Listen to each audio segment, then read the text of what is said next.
ദൈവത്തിന് സ്തോത്രം. ദൈവത്തിന്റെ അതിപരിശുദ്ധമായ നാമം വാഴ്ത്തപ്പെടുമാറാകട്ടെ. വീണ്ടും ദൈവത്തിന്റെ വചനവുമായി നമുക്കായിരിക്കാൻ ദൈവം തരുന്ന വലിയ കൃപകൾക്കായി ദൈവത്തിന് സ്തോത്രം ചെയ്യാം. നമ്മൾ ഗലാത്യ ലേഖനത്തിൽ നിന്നാണല്ലോ പഠിച്ചുകൊണ്ടിരിക്കുന്നത്. കഴിഞ്ഞ ക്ലാസ്സിൽ നമ്മൾ 16-ാമത്തെ വാക്യമായിരുന്നു പഠിച്ചത്. ഇന്ന് നമുക്ക് 17 മുതലുള്ള വാക്യങ്ങൾ പഠിക്കാം. ഗലാത്യ ലേഖനം പൗലോസ് താൻ അറിയിച്ച ദൈവകൃപയുടെ സുവിശേഷത്തെക്കുറിച്ച്, അല്ലെ ക്രിസ്തുവിന്റെ സുവിശേഷത്തെക്കുറിച്ചാണ് പറഞ്ഞുകൊണ്ടിരിക്കുന്നത്. താനത് പറയുന്നു, അത് മാനുഷികമല്ല, ദൈവത്തിന്റെ വെളിപ്പാടിനാൽ അത്രേ തനിക്കത് ലഭിച്ചത്. നമ്മൾ 13, 14 വാക്യങ്ങളിൽ 15, 16 മുതലുള്ള വാക്യങ്ങൾ നമ്മൾ കണ്ടു. അതിനുവേണ്ടി ദൈവം തന്റെ ജനനത്തിനു മുമ്പേ തന്നെ ദൈവം തെരഞ്ഞെടുത്തു, പിന്നെ തന്നെ വിളിച്ചു വേർതിരിച്ചു. എന്തിനു വേണ്ടിയാ തന്നെ വിളിച്ചു വേർതിരിച്ചത്? താൻ അറിയിക്കുന്ന ആ സുവിശേഷം ജാതികളുടെ ഇടയിൽ അറിയിക്കേണ്ടതിന് തന്റെ പുത്രനെ വെളിപ്പെടുത്തുവാൻ ദൈവത്തിന് പ്രസാദം തോന്നി. അതാണ് നമ്മൾ കഴിഞ്ഞ ക്ലാസ്സിൽ പഠിച്ചത്. 16-ാമത്തെ വാക്യം അല്ലെ. ഞാൻ 15ഉം 16ഉം ഒന്ന് വായിച്ചു പോകാം.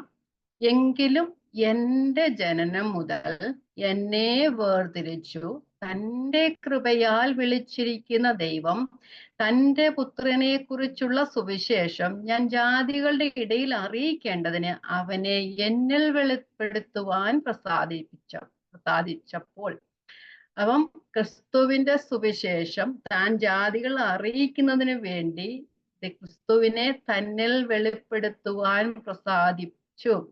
ദൈവത്തിന്റെ പ്രസാദത്താലാണ് ദൈവത്തിന്റെ വചനം നമുക്ക് വെളിപ്പെട്ട് കിട്ടുന്നത്. ഞാൻ കഴിഞ്ഞ ക്ലാസ്സുകളിലൊക്കെ പറഞ്ഞു, അനേകർ ദൈവത്തെ അറിയുന്നു എങ്കിലും പലരും ആ ദൈവം ആഗ്രഹിക്കുന്ന രീതിയിൽ ദൈവത്തെ അറിയുവാനായിട്ട് തങ്ങളെ തന്നെ ഏൽപ്പിച്ചു കൊടുക്കുന്നില്ല. ഇവിടെ പറഞ്ഞ ജാതികളുടെ ഇടയിൽ അറിയിക്കേണ്ടതിന് അവനെ എന്നിൽ വെളിപ്പെടുത്തുവാൻ, ആ ക്രിസ്തുവിനെ ഉള്ളിൽ വെളിപ്പെടണം, ആ ക്രിസ്തു ഉള്ളിൽ വളരണം, ആ ക്രിസ്തുവിൽ ജീവിക്കണം. ആ ഒരു അനുഭവത്തിലേക്ക്, ആ ക്രിസ്തുവിന്റെ സുവിശേഷം മറ്റുള്ളവരിലേക്ക് പകരണം, ആ ക്രിസ്തുവിനോട് കൂടെ എപ്പോഴും പറ്റിച്ചേർന്നിരിക്കുന്ന അവസ്ഥ. നമ്മള് കൊലോസ്യർ അവനിൽ വേരൂന്നി ആത്മീക വർധന പ്രാപിച്ചു എന്ന് നമ്മൾ പറയത്തില്ല. ആ ക്രിസ്തുവിൽ വേരൂന്നി ജീവിക്കുന്നത്, ആ ക്രിസ്തു ആരാണെന്ന് മനസ്സിലാക്കുന്ന, ക്രിസ്തുവിനോട് കൂടെ ഇരിക്കുന്ന അനുഭവം. അപ്പൊ അവിടെ നമ്മൾ ഇനി 17-ാമത്തെ വാക്യത്തിൽ പൗലോസ് പറഞ്ഞു, തന്നെ വെളിപ്പെടുത്തുവാൻ പ്രസാദിപ്പിച്ചപ്പോൾ ഞാൻ മാംസരക്തങ്ങളോട് ആലോചിക്കുകയോ എനിക്ക് മുൻപേ അപ്പോസ്തോലന്മാരായവരുടെ അടുക്കൽ യെരൂശലേമിലേക്ക് പോവുകയോ ചെയ്യാതെ നേരെ അറബിയിലേക്ക് പോവുകയും ദമസ്കോസിലേക്ക് മടങ്ങി പോരുകയും ചെയ്തു. പറയുന്ന ആ ദൈവം തന്റെ പുത്രനെ കുറിച്ച് സുവിശേഷം പ്രസംഗിക്കുന്നതിന് വേണ്ടി ദൈവം അവനെ തന്നിൽ വെളിപ്പെടുത്തി. അങ്ങനെ പ്രസാദിപ്പിച്ചപ്പോൾ ഞാൻ മാംസരക്തങ്ങളോട് ആലോചിക്കുകയോ എന്ന് പറയുന്നത്. അപ്പൊ ഈ മാംസരക്തങ്ങളോട് ആലോചിക്കുക എന്ന ആ ഒരു വാക്ക് നമ്മൾ പുതിയ നിയമത്തിൽ വേറെ എങ്ങും കാണുന്നില്ല. അതിന്റെ അർത്ഥം എന്ന് പറയുന്നത്, ഞാൻ മനുഷ്യരോട് ആലോചിച്ചില്ല എന്ന് തന്നെയാണ് അതിന്റെ അർത്ഥം. അല്ലാതെ വേറെ അർത്ഥങ്ങളൊന്നും നമുക്ക് അവിടെ കാണുവാനായിട്ട് കഴിയുകയില്ല. ഞാൻ പല ട്രാൻസ്ലേഷനും നോക്കിയിട്ടും ആ മനുഷ്യരോട് ആലോചിച്ചില്ല, അന്ന് തന്നോട് കൂടെ ഉണ്ടായിരുന്നവരോട്. നമ്മൾ കാണുന്നുണ്ട്, അനന്യാസ് ദമസ്കോസിൽ വെച്ചാണല്ലോ പൗലോസ് ക്രിസ്ത്യാനായി തീർന്നത്. അപ്പം അത് കഴിഞ്ഞ് പൗലോസ് തനിക്ക് ക്രിസ്തുവിന്റെ ദർശനം ലഭിക്കുകയും അനന്യാസിന്റെ അടുക്കലേക്ക് പോവുകയും ചെയ്തു, അല്ലെ. അനന്യാസ് ഓൾറെഡി ക്രിസ്തുവിനെ അന്ന് അവിടെ അറിഞ്ഞതായിരുന്നു. അപ്പൊ അനന്യാസിനെ പോലെ പൗലോസിന് മുമ്പ് തന്നെ ക്രിസ്തുവിൽ വിശ്വസിച്ച അനേകം പേരുണ്ടായിരുന്നിരിക്കാം. അപ്പൊ അവരോട് ആലോചന ചോദിക്കുകയോ എന്നാണ് അതിന്റെ അർത്ഥം. അപ്പൊ മനുഷ്യരോടെ, മാംസരക്തങ്ങളോടെന്ന് പറഞ്ഞാൽ മനുഷ്യരോടെ, അല്ലെങ്കിൽ അനന്യാസിനോടെ, അന്ന് അവരോട് കൂടെ ഉണ്ടായിരുന്ന ആളുകളോടെ. അപ്പൊ അനേകരുണ്ടായിരുന്നല്ലോ ക്രിസ്ത്യാനികൾ. അപ്പം ഇപ്പൊ പൗലോസ്, നമ്മൾ ആലോചിക്കുമ്പോൾ പൗലോസ് ദമസ്കോസിലേക്ക് എന്തിനാ വന്നത്? ക്രിസ്ത്യാനികളെ പീഡിപ്പിക്കുന്നതിന് വേണ്ടിയാ. അപ്പൊ ആ ഒരു സമയത്ത് തന്നെ അനേക ക്രിസ്ത്യാനികൾ ദൈവത്തിങ്കിലേക്ക് വന്നിരുന്നു. ആ യെരൂശലേമില് ആ ദേവാലയത്തിൽ അന്ന് വന്നിരുന്ന, അല്ലെ പെസഹ പെരുന്നാളിന് വന്നിരുന്ന അനേകം, നമ്മൾ കാണുന്ന ഒരു വലിയൊരു കൂട്ടം, 3000, 5000 എന്ന് പറഞ്ഞൊരു അനേകം ആൾക്കാരുണ്ടായിരുന്നു. കാരണം പല ഭാഗങ്ങളിൽ നിന്ന് യെരൂശലേമിലേക്ക് പെസഹ പെരുന്നാളിന് വന്നവരായിരുന്നല്ലേ. അവര് വീണ്ടും അവരുടെ സ്ഥലങ്ങളിലേക്ക്, യെരൂശലേമിന് പുറത്ത് താമസിക്കുന്ന യഹൂദന്മാർ യെരൂശലേമിലേക്ക് വന്നു. അപ്പൊ അവര് തിരിച്ച് തങ്ങളുടെ സ്ഥലങ്ങളിലേക്ക് പോയി. അപ്പൊ അവിടെ പോയപ്പോൾ അവർ ഓരോ സ്ഥലത്തും സഭ സ്ഥാപിക്കുകയും നമ്മൾ കാണുന്നുണ്ട്. കൊലോസി സഭ ആരെ സ്ഥാപിച്ച? എപ്പഫ്രായിത്തോസ്. അങ്ങനെ ഓരോരുത്തർ യെരൂശലേമിൽ നിന്ന് പുറപ്പെട്ട് തങ്ങളുടെ സ്ഥലങ്ങളിലേക്ക് പോയി. അവിടെയുള്ളവർ നമ്മളെ പോലെ വായടച്ചിരിക്കുന്നവരൊന്നും ആയിരുന്നില്ല. അവരെല്ലാവരും വചനം പറയുകയും മറ്റുള്ളവർ അത് കേൾക്കുകയും അങ്ങനെ ക്രിസ്തുവിലേക്ക് വരികയും ചെയ്തു. അങ്ങനെ പെട്ടെന്നായിരുന്നു സഭയുടെ വളർച്ച ആദ്യകാലത്ത് ഉണ്ടായിരുന്നത് അല്ലെ. അങ്ങനെ ആ ഡെമസ്കോസിൽ വന്ന ആൾക്കാർ ഉണ്ടായിരുന്ന പൗലോസിന് മുമ്പേ വിശ്വാസികളായി തന്നെ അങ്ങനെ ഒത്തിരി ഉണ്ടായിരുന്നത് കൊണ്ടല്ലേ യഹൂദന്മാര് പൗലോസ് എന്തിനാ സഭയെ പീഡിപ്പിക്കാൻ ഇറങ്ങിച്ചേർത്തെ? തന്റെ മതത്തെ കുറിച്ചുള്ള ഒരു എന്താ പറയുക, നമ്മൾ പറയുന്ന എങ്ങനെയും ഒരു യഹൂദൻ പോലും ക്രിസ്ത്യാനി ആയി തീരരുത് എന്നായിരുന്നു പൗലോസിന്റെ ആഗ്രഹം അല്ലെ. ജാതികളായാലും പൗലോസിന് വലിയ കുഴപ്പമൊന്നും ഇല്ലായിരുന്നു. പക്ഷെ യഹൂദന്മാർ ആരും എന്റെ മതത്തെ കുറിച്ചുള്ള എരിവെന്നല്ലേ പൗലോസ് പറയുന്നത്. അപ്പൊ യഹൂദന്മാരിൽ ഒരാൾ പോലും ക്രിസ്ത്യാനി ആകരുത് എന്ന് പൗലോസിന് തീർച്ചയുണ്ടായിരുന്നു. അങ്ങനെയായിരുന്നു മഹാപുരോഹിതന്റെ കയ്യിന്ന് അധികാരപത്രമൊക്കെ വാങ്ങിച്ച് ക്രിസ്ത്യാനികളെ നശിപ്പിക്കാനായിട്ട് പീഡിപ്പിക്കാനായിട്ട് ഡെമസ്കോസിലേക്ക് വന്നത്. അപ്പൊ പൗലോസിന് മുമ്പേ അനേകം ആൾക്കാർ അവിടെ ഉണ്ടായിരുന്നു. അപ്പൊ അവരോടോ അനന്യാസിനോടോ അവിടെ ഉണ്ടായിരുന്ന മറ്റു ശിഷ്യന്മാരോടോ ആ അനുവാദം ചോദിക്കാതെ ആണ് പൗലോസ് എവിടേക്ക് പോയെന്ന് പറഞ്ഞ അറേബ്യയിലേക്ക് പോയെന്ന്. അപ്പം അത് എന്താ പൗലോസ് ഇങ്ങനെ അവിടെ പറയാൻ കാരണം? അപ്പം താൻ പറയുന്നു താൻ അറിയിച്ച സുവിശേഷം, അതിന് നമ്മൾ കോണ്ടെക്സ്റ്റ് നോക്കണം. താൻ അറിയിച്ച സുവിശേഷം മാനുഷികമല്ല, ദൈവം തന്നെ പരമേൽപ്പിച്ചതാണ്. അപ്പം പൗലോസ് പറയുകയാണ്, ഞാൻ അവിടെയൊന്നും അധികം നാൾ നിന്നില്ല, അവരാരും എന്നെ പഠിപ്പിച്ചതൊന്നുമില്ല, എനിക്ക് ലഭിച്ച സുവിശേഷം മാനുഷികമല്ല, ദൈവം എനിക്ക് തന്നതാണ് എന്ന് പറയാൻ വേണ്ടിയാണ് താൻ അവിടെ അങ്ങനെ പറഞ്ഞു. ഞാൻ ഒന്നുകൂടെ വായിക്കാം. എന്നിൽ ഞാൻ ജാതികളുടെ ഇടയിൽ അറിയിക്കേണ്ടതിന് അവനെ എന്നിൽ വെളിപ്പെടുത്തുവാൻ പ്രസാദിച്ചപ്പോൾ ഞാൻ മാംസരക്തങ്ങളോട് ആലോചിക്കുകയോ എനിക്ക് മുമ്പേ അപ്പോസ്തലന്മാരുടെ ആയവരുടെ അടുക്കൽ യെരൂശലേമിലേക്ക് പോകാതെ നേരെ അറേബ്യയിലേക്ക് പോവുകയും ദമസ്കോസിലേക്ക് മടങ്ങി വരികയും ചെയ്തു. അപ്പം താൻ പറഞ്ഞത് താൻ ക്രിസ്ത്യാനി ആയതിനു ശേഷം അവിടെ അധികം സമയം താമസിച്ചില്ല. തനിക്ക് ക്രിസ്തുവിനെ തന്നിൽ വെളിപ്പെടുത്തുവാൻ പ്രസ്താവിച്ചപ്പോൾ മറ്റുള്ളവരോട് അനുവാദം ചോദിക്കാതെ താൻ ഒരു വെളിപ്പാട് അനുസരിച്ച് അറേബ്യയിലേക്ക് പോവുകയാണ് ചെയ്തത്. നമുക്ക് പിന്നെ അത് നമുക്ക് ഇച്ചിരി കഴിയുമ്പോൾ കാണാം അത് അറേബ്യയിലേക്ക് താൻ എന്തിനാ പോയതെന്നുള്ളത്. അപ്പൊ താൻ പറഞ്ഞത് മറ്റുള്ളവർ തന്നെ ഒന്നും പഠിപ്പിച്ചിട്ടില്ല, അതുപോലെ മറ്റുള്ളവരിൽ നിന്ന് താൻ ഒന്നും ലഭിച്ചിട്ടുമില്ല എന്ന് പറയുന്നതിനു വേണ്ടി മാത്രമായിരുന്നു. മറ്റുള്ളവർ പറയുന്ന ഉപദേശം കേൾക്കരുത് എന്നല്ല നമ്മളൊക്കെ ഉപദേശം കേൾക്കുന്ന അപ്പോസ്തലന്മാരുടെ എഴുത്തുകളിലാണ്. നമുക്ക് അന്ന് അവർക്ക് എഴുത്തുകൾ ഇല്ലായിരുന്നു, അധികം ആരും വന്ന് ക്രിസ്ത്യാനി ആയി തീർന്നിട്ടില്ലെന്ന് അത്രത്തോളം ഉപദേശം അറിയാവുന്നവരൊന്നും ആരും ഇല്ലായിരുന്നു. അതുകൊണ്ട് പൗലോസ് അങ്ങനെ പറഞ്ഞതാണ്. പൗലോസിനല്ലാണ്ട് നമുക്ക് 13 ലേഖനങ്ങളും ക്രിസ്തുവിനെ കുറിച്ച് അനേക അനുഭവങ്ങൾ നമുക്ക് മനസ്സിലാക്കുവാനായിട്ട് കഴിഞ്ഞത്. അപ്പം താൻ മനുഷ്യരിൽ നിന്നൊന്നും കിട്ടിയിട്ടില്ല, ക്രിസ്തുവിൽ നിന്നാണ് തനിക്ക് കിട്ടിയത് എന്ന് പറയുവാനായിട്ട് മാത്രമാണ് അങ്ങനെ പറഞ്ഞിരുന്നത്. അപ്പൊ ക്രിസ്തുവിൽ നിന്നും തനിക്ക് ഡയറക്റ്റ് ലഭിച്ചതാണ് എന്ന് പറയുവാൻ മാത്രം. അപ്പൊ അത് കഴിഞ്ഞിട്ട് പറയുന്ന എനിക്ക് മുമ്പേ അപ്പോസ്തലന്മാരായവരുടെ അടുക്കൽ യെരൂശലേമിലേക്ക് പോവുകയോ. അപ്പം മാംസരക്തങ്ങളോട് അവിടെ ഉണ്ടായിരുന്ന ആളുകളിൽ നിന്ന് തനിക്കൊന്നും ലഭിച്ചിട്ടില്ല, അതുപോലെ തന്നെ മറ്റ് അപ്പോസ്തലന്മാരിൽ നിന്നും എനിക്ക് കിട്ടിയിട്ടില്ല. കാരണം മറ്റ് അപ്പോസ്തലന്മാരൊക്കെ അന്ന് എവിടെയായിരുന്നു? യെരൂശലേമിലായിരുന്നു അല്ലെ. അപ്പം മറ്റേ അപ്പോസ്തലന്മാർ 3.5 വർഷക്കാലം കർത്താവിനോട് കൂടെ ജീവിച്ചവര്, കർത്താവിന്റെ ഉയർപ്പിന് ശേഷം 40 ദിവസം കർത്താവിനോടുകൂടെ ഇരുന്നവര്, പെന്തക്കോസ്ത് നാളിൽ പരിശുദ്ധാത്മാഭിഷേകം ലഭിച്ചവര്, അങ്ങനെയുള്ളവരുടെ അടുക്കൽ പോയി താൻ ഒന്നും ഉപദേശം കൈക്കൊണ്ടില്ല, അവരാരും തന്നെ ഒന്നും പഠിപ്പിച്ചിട്ടില്ല എന്ന് പറയുവാൻ വേണ്ടി മാത്രമാണ് താനത് പറയുന്നത്. അപ്പൊ താൻ നേരെ അറബിയിലേക്ക് പോയി. നമ്മളെ ഇപ്പോഴത്തെ സൗദി അറേബ്യ ഒന്നും അല്ല, നബേറ്റ്യൻ അറേബ്യ എന്നാണ് അതിന് പറയപ്പെടുന്നത്. ദമസ്കോസിന്റെ കിഴക്ക് ഭാഗത്തുള്ള ഒരു മരുപ്രദേശമാണ് അറബി എന്ന് പറയുന്നത്. അപ്പൊ അറബിയിലേക്ക് പോയി. ഒരു മരുപ്രദേശം, ഏകാന്തതയിൽ കർത്താവിനോട് കൂടെ ഇരിപ്പാൻ ദൈവം പൗലോസിനെ വേർതിരിച്ചൊരു സ്ഥലം എന്ന് പറയും. ഒരു വെളിപ്പാട് അനുസരിച്ചാണ് പൗലോസ് പോയതെന്ന് പറയുന്നത്, തനിക്ക് കർത്താവിൽ നിന്ന് വെളിപ്പാട് ലഭിക്കുന്നതിന് വേണ്ടി.